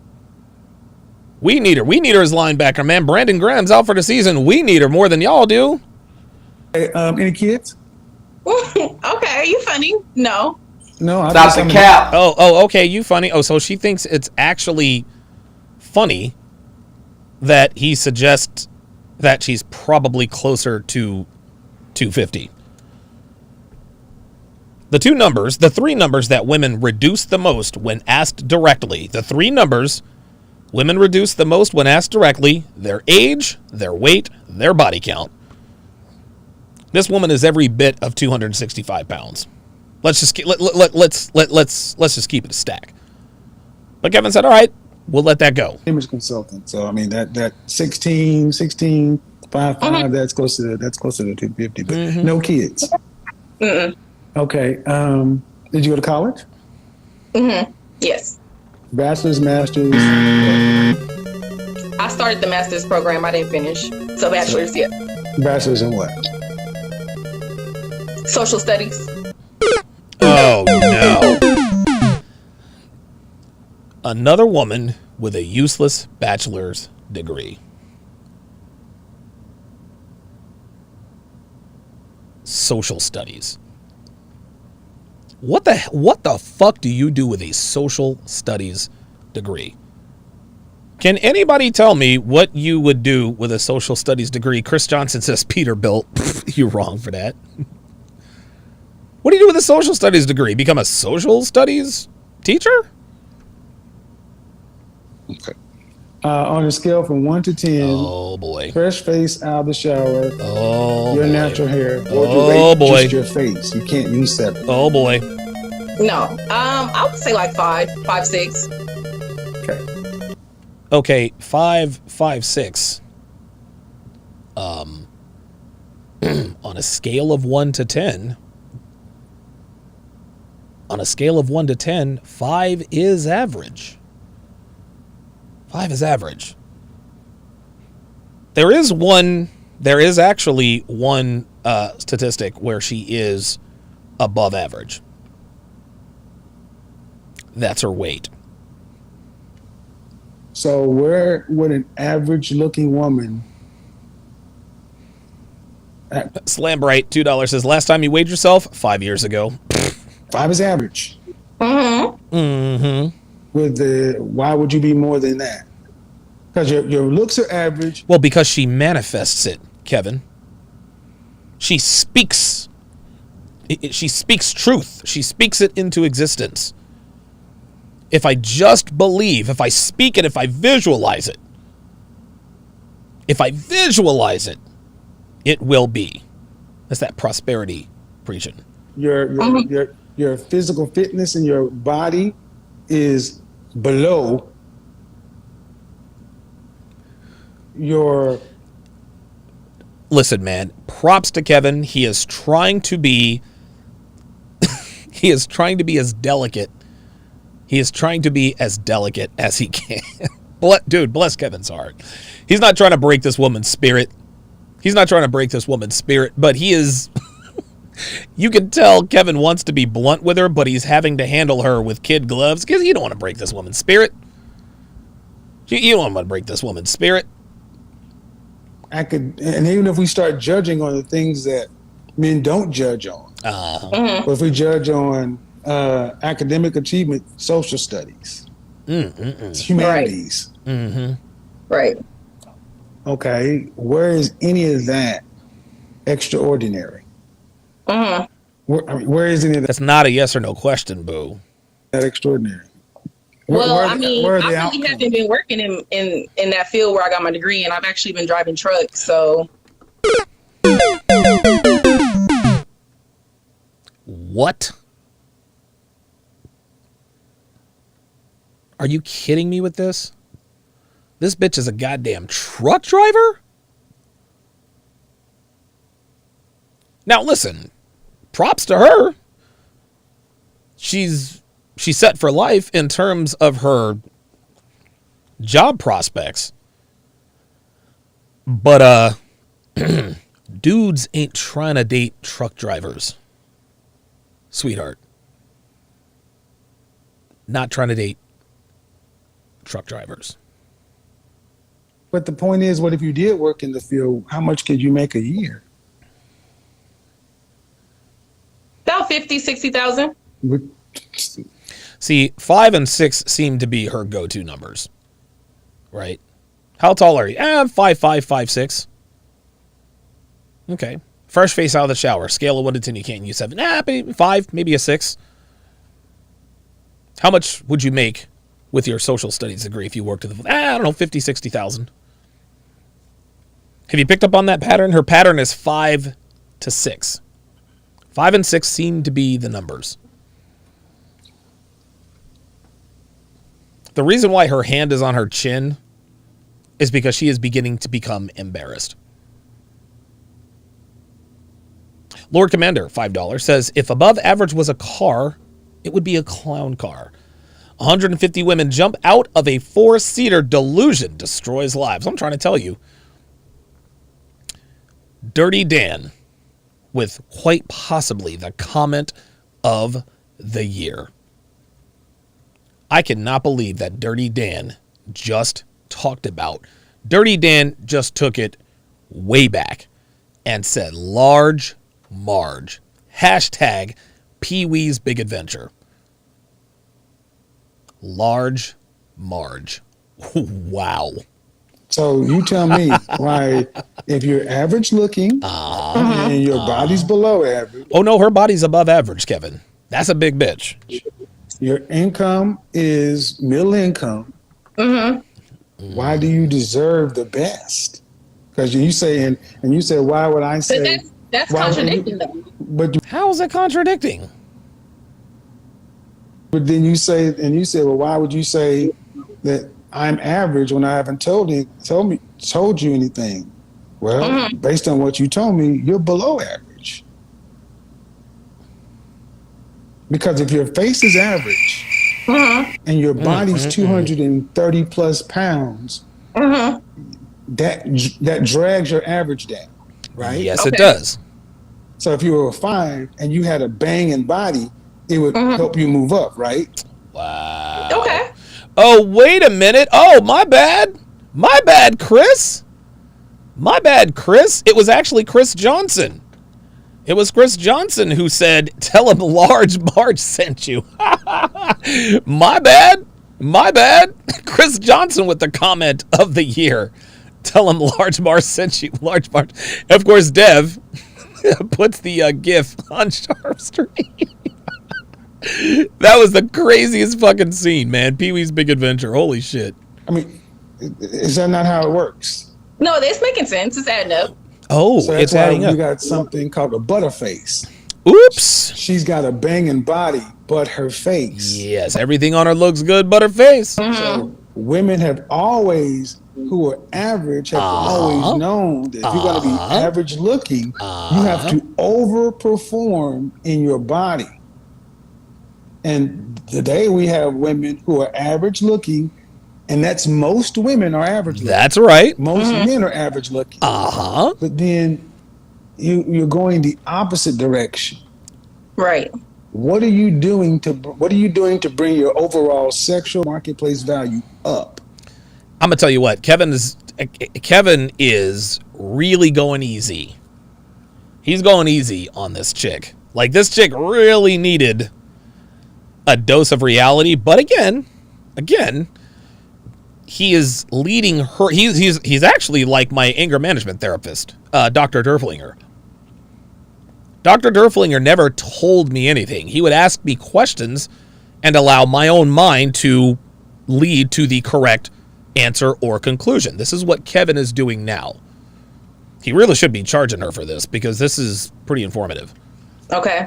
I'm asking you to the level where she's still not listening. Where you say you are. Well, I have been working out, so I will say that much. Stop the cap. Anybody can say anything. I have been working out, right? By the way, I deadlifted this morning. And I'm really beginning to get my gym lugs back, so it won't be long. I got a personal trainer. I've been working on that. Stop the cap. If you're a truck driver, how can you hire a personal trainer? Like, what are we doing? It's, for one, I don't really want it just for a man. I really want it for myself, because... Oh my God. Stop the cap. No. Women don't lose weight for themselves. They lose weight for men. This is important. I've definitely been working on making over 100,000. I've gotten very close. I'm not there yet, but I'm definitely working to make over 100,000 a year. Yeah, but we don't give a damn about that. I don't care. Listen, check this out. Like, I don't give a damn about how much you make. Dude, Myron and Fresh say this all the time. A billionaire will date a girl who works at McDonald's or at Burger King if she's hot enough. We don't care how much money you make. Like, get that through your thick skulls, ladies. And so, yeah, those are some of the things I've been working on. Oh, well, then in that case, just go ahead and go to the backyard and pick you a man off the high-value tree. Huh, excellent. Okay, good. So you've been working out. You almost made $100,000 a year. Well, we'll go out and get you a high-value man. Then you qualify. So, for what I'm hearing, you hired a personal trainer. Yes. Stop the cap. You can't count that. Nope. Men look at outcomes, not possibilities. Okay. Just like women don't judge builder, they judge on what's there. There you go. That's it. That's it, guys. I talked about this earlier in this breakdown. I'm not trying to date a fat chick who's on her weight loss journey. I'm trying to date a chick who is already there. I'm trying to date a bitch who's already there. Women ain't trying to date men who are building their company. No, they want the man who has the company built. And just because you say you hired a personal trainer doesn't necessarily mean you've actually hired a personal trainer. Like, let's just, like, really? Stop the cap. Come on. Why do you think, where can a woman increase her money to make her look better? If earning money made you more attractive, why aren't women who are millionaires with high value men?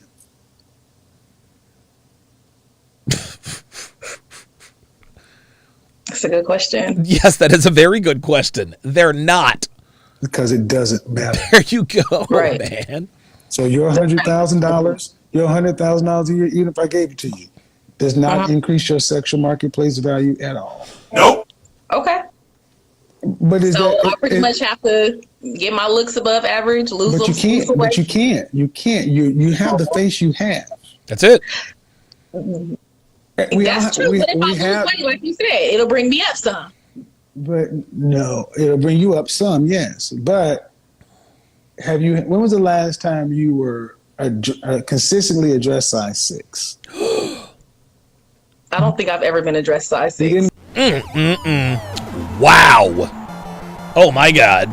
That's it. She has never been a dress size 6. Holy shit. You didn't go to bed as a child and wake up the size you are. You may not remember. So that tells me is it's been so long since you were a healthy female normal weight. You don't even remember at 29. Okay.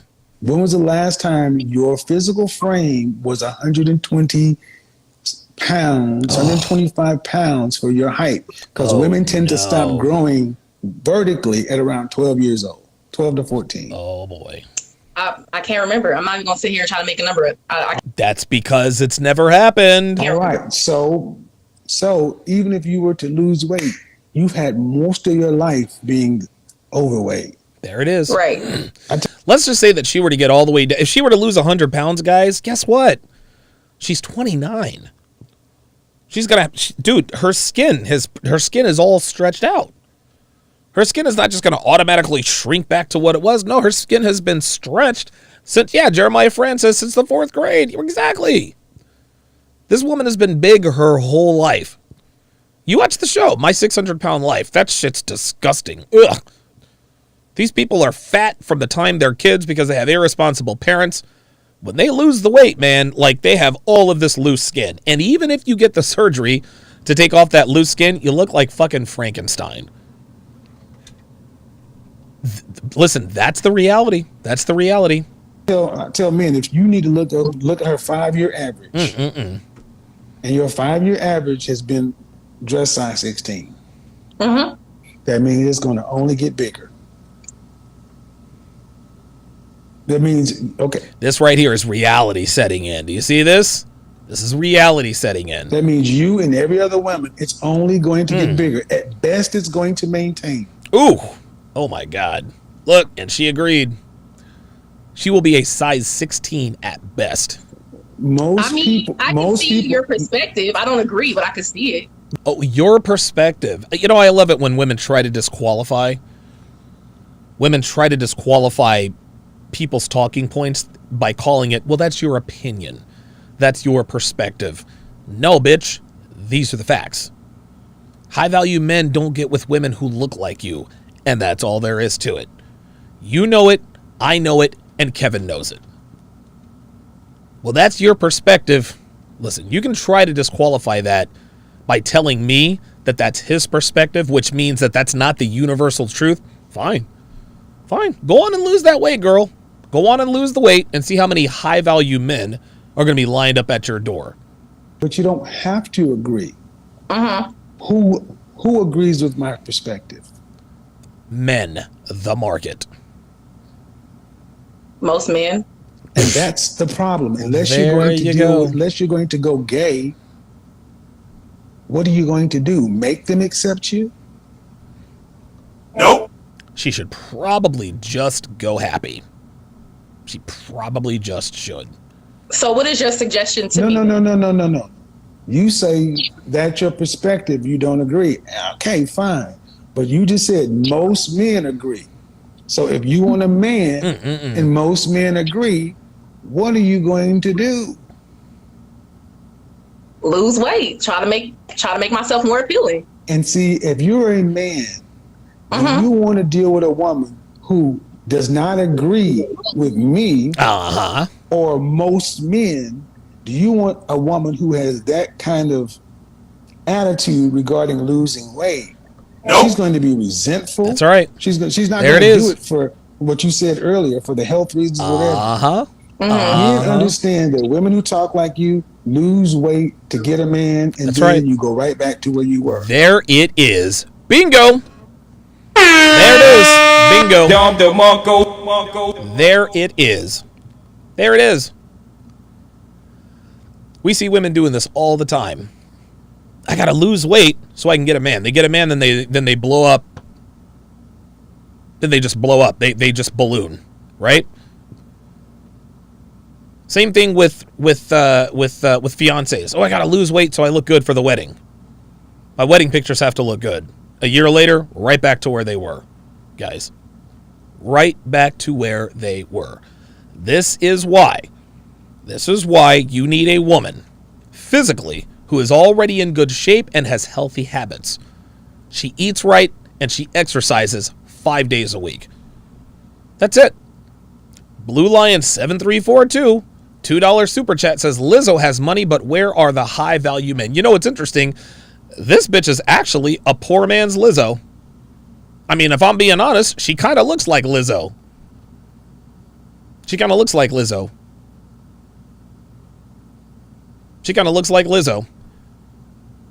Lizzo, what's her net worth? $50 million? Guess what? She got no man. Ain't nobody trying to smash Lizzo. Ain't nobody trying to fuck with Lizzo. Why? Because Lizzo is morbidly obese. That's why. That's why it's smart for a man to look at a woman's 5-year average. That's right. Because that means that's what she's likely going to be. Bingo. I can respect that. I can see that. I do. So, ma'am, what do I expect?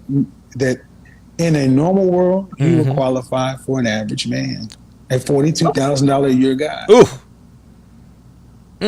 Okay. But why? But you pause. It's funny. Yes. Did you catch that? Watch her face. Watch her face. In a normal world, you will qualify for an watch her average face. man, a $42,000 a year guy. Did you see that micro expression? Watch this micro expression. What do I expect? That I'm going to try to catch it. In a normal world, you will qualify for an average man. There's a one. $42,000 a year guy. Watch. No, damn it, I missed it. I had it and I missed it. I'm going to do it one more time. Watch. What do I expect? That in a normal world, you will qualify for an average man. A $42,000 a year guy. Look.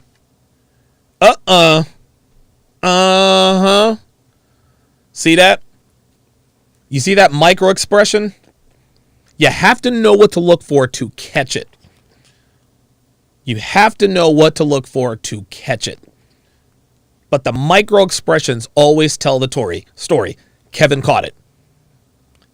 She's like, okay, that micro expression. Look at her face. Does it look like she is excited about the prospect of being with the average $42,000 a year nigga? Nope. Hell no. Oh no, look at that. Oh, see? You see how quickly she's trying to make Kevin think she's okay with it, but Kevin's not buying it. Watch.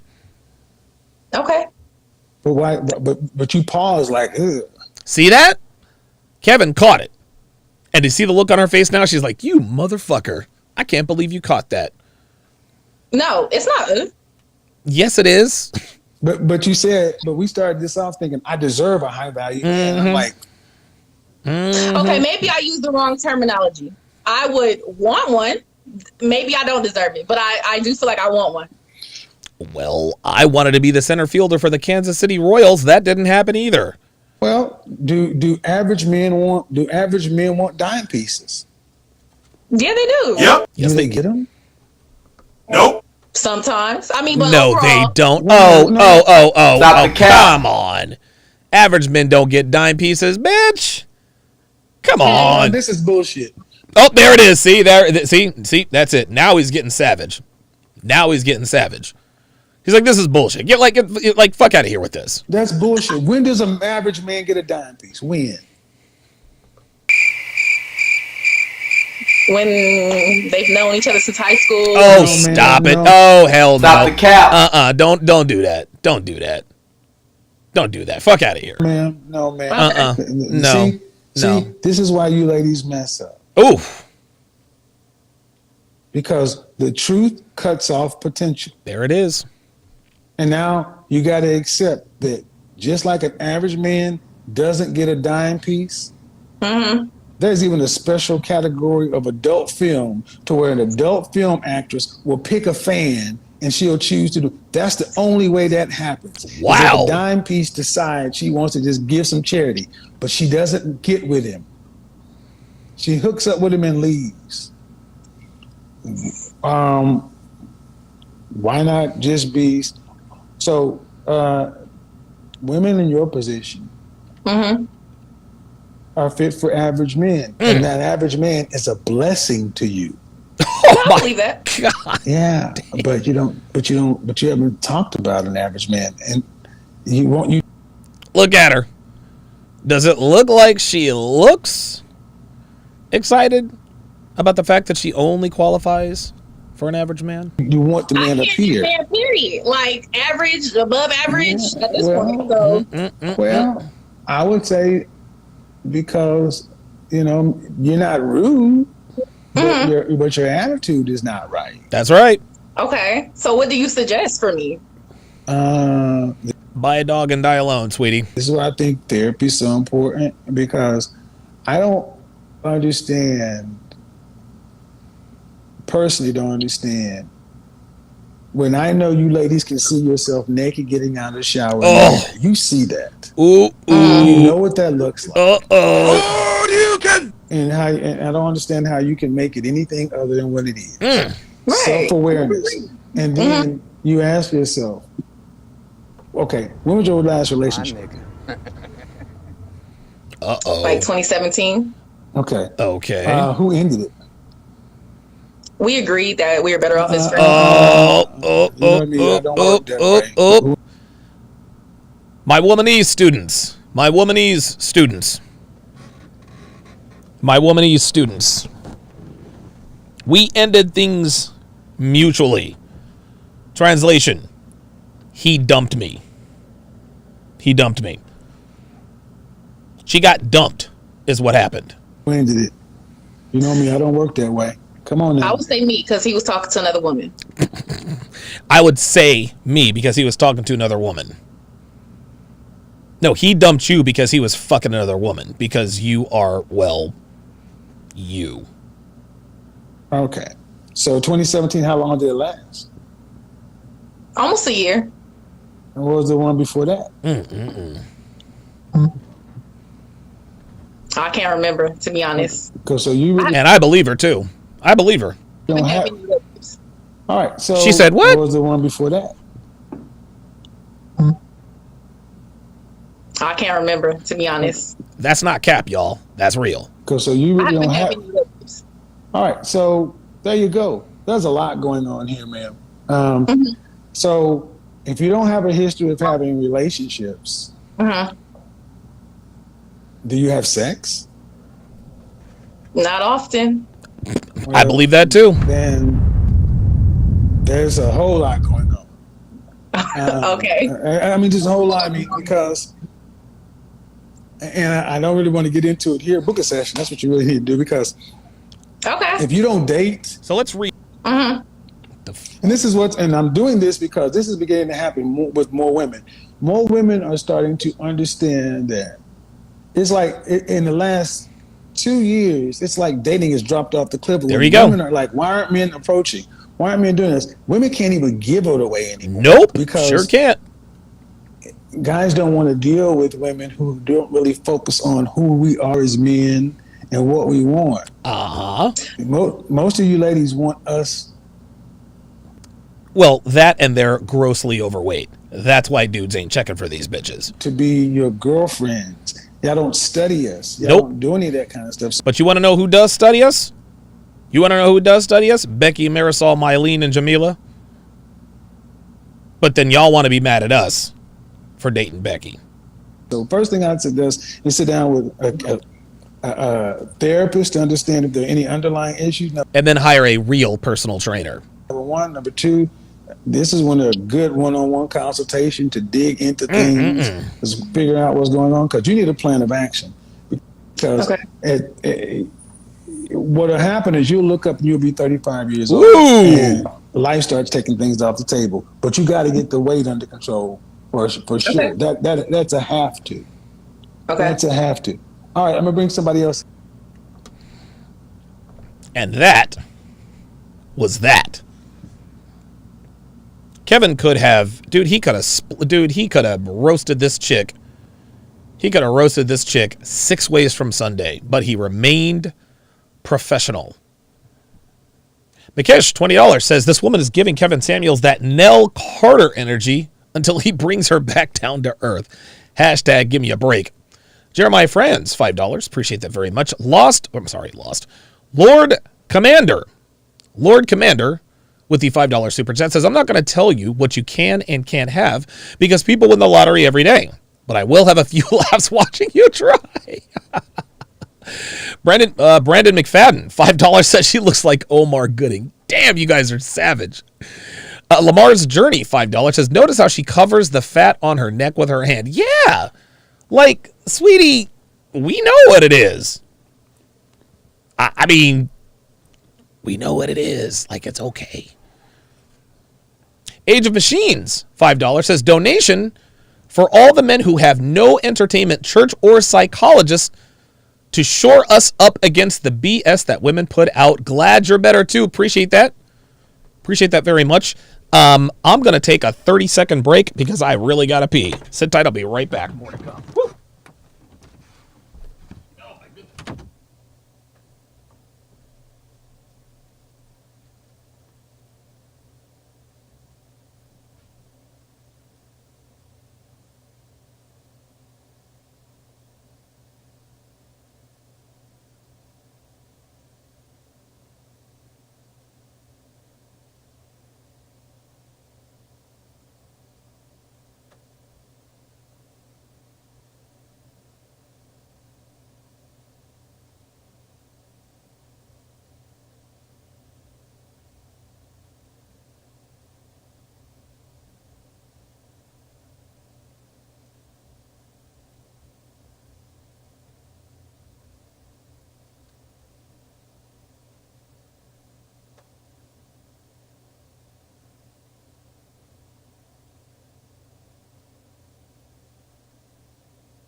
Let you in later, Walter. Woo, much better. Much better. Holy cannoli. All right. Okay. Let's keep the party going, guys. We are going to break down Too Hot to Handle. I'm actually feeling much better. Headache is completely gone. Give me a second here. Come on.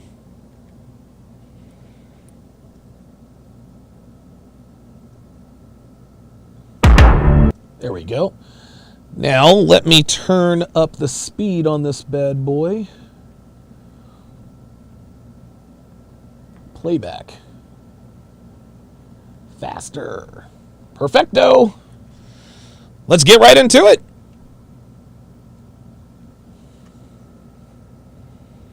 Or nah. Give me a second. There we go. All right. All right. Like,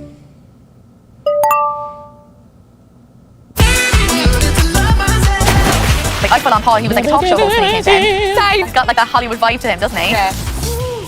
The new guy, he really likes me. He's like, you like me? And I was like, yeah.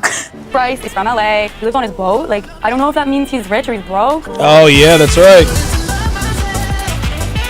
Earlier today, it was hunk ahoy when nautical nympho Bryce washed up at the retreat on the... Oh, yeah. So, for those of you guys just catching up, they are starting to add other men and women onto the show.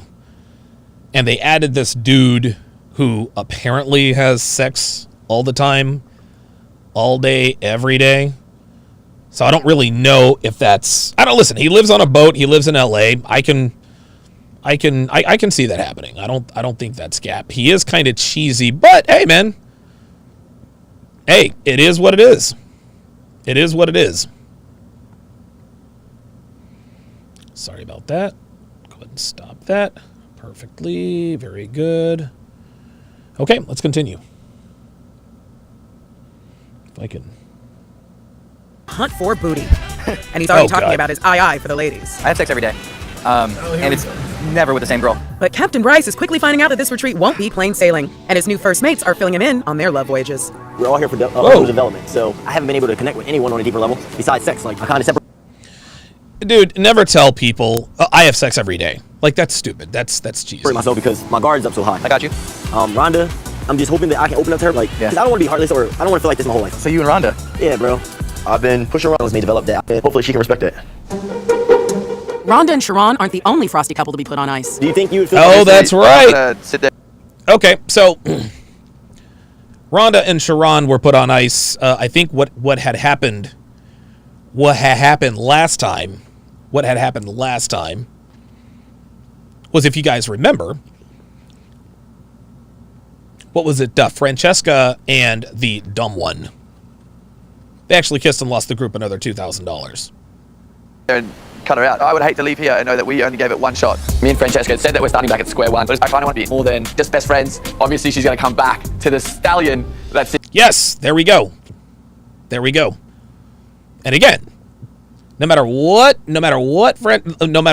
happens between Harry and Francesca, if I'm not mistaken, I think they had already made up, didn't they? It's in front of you.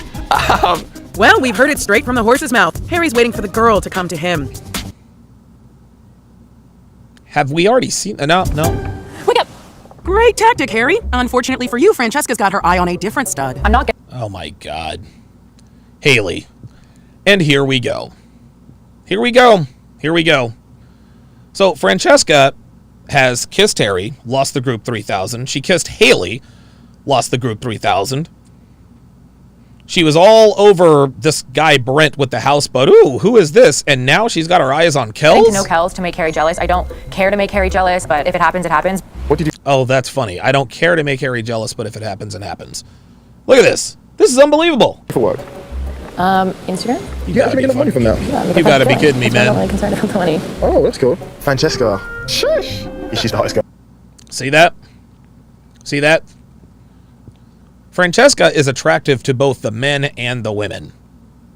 Harry likes her. Haley's in love with her, apparently. Kells just wants to smash her. This is why girls like Francesca belong to the streets, guys. This is why they belong to the streets. Guys, this is why we tell you 8s, 9s, and 10s belong to the game. They belong to the game. Francesca's what, an 8, 8.5? And now she's kind of a pseudo-celebrity? It's never going to be enough for her. It seemed that she really did genuinely like Harry. But of course, because Harry, quote-unquote, threw her under the bus. Give me a second. Because Harry threw her under the bus, She calls herself trying to feeling some type of way. And so now all of a sudden she's all over Kels. Well, if it makes Harry jealous, it makes him jealous. If it happens, it happens. That's a bunch of bullshit, man. That's a bunch of bullshit. This is her. This is her playing games as usual. Let me make sure. Relationship lessons for these guys as we reach our halfway point. This is going to be a good workshop. Temptation. Price's first night. Is this just To really stand out. From bangers, I would say, which probably Blessing and that's love. Like, you just want You got your it. deep. Right. It's like mentally on the side of music that fan? Russell Brand? Wait, what? What else to do? All his best lunch. Nothing's happened. Definitely felt like more. However, for the duration. Rule break. Okay, well, apparently I didn't start this in the right spot. So I'm going to go ahead and end this now because this is very, very unorganized. However, if you want to watch this breakdown from the beginning in real speed instead of me having to speed it up 150% to stay away from the bots, download the SharpStream app. Download the SharpStream app. Go to sharpstream.com. You can download it on either Android or iOS. Sharpstream.com.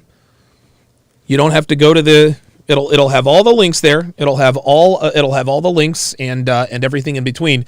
Again, guys, understand that when I do play this stuff on YouTube, I've taken the precautions to keep me out of trouble. So I know you guys are trying to look out for me, and I appreciate that, but trust me, I've got that all covered. So thank you guys very much for tuning in to this, the 800th edition of TSR Live, your daily dose of toxic masculinity. Don't forget, my new ebook. Actually, let me take this out. My new ebook, 14 questions. 14 questions she'll ask you on the first date and how to correctly respond, drops tomorrow at 10 a.m. Eastern, 7 a.m. Pacific. 10 a.m. Eastern, 7 a.m. Pacific. If you want it the second it drops, go to donovansharp.com/newsletter, plug in your very best email, and at 10 o'clock a.m. sharp tomorrow, the book will be yours. Thank you guys all very much for joining. There we go.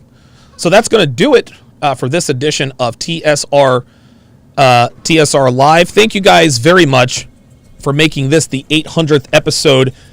This is actually a really, really good one. So thank you guys for all your support over the years. I'll see you on SharpStream.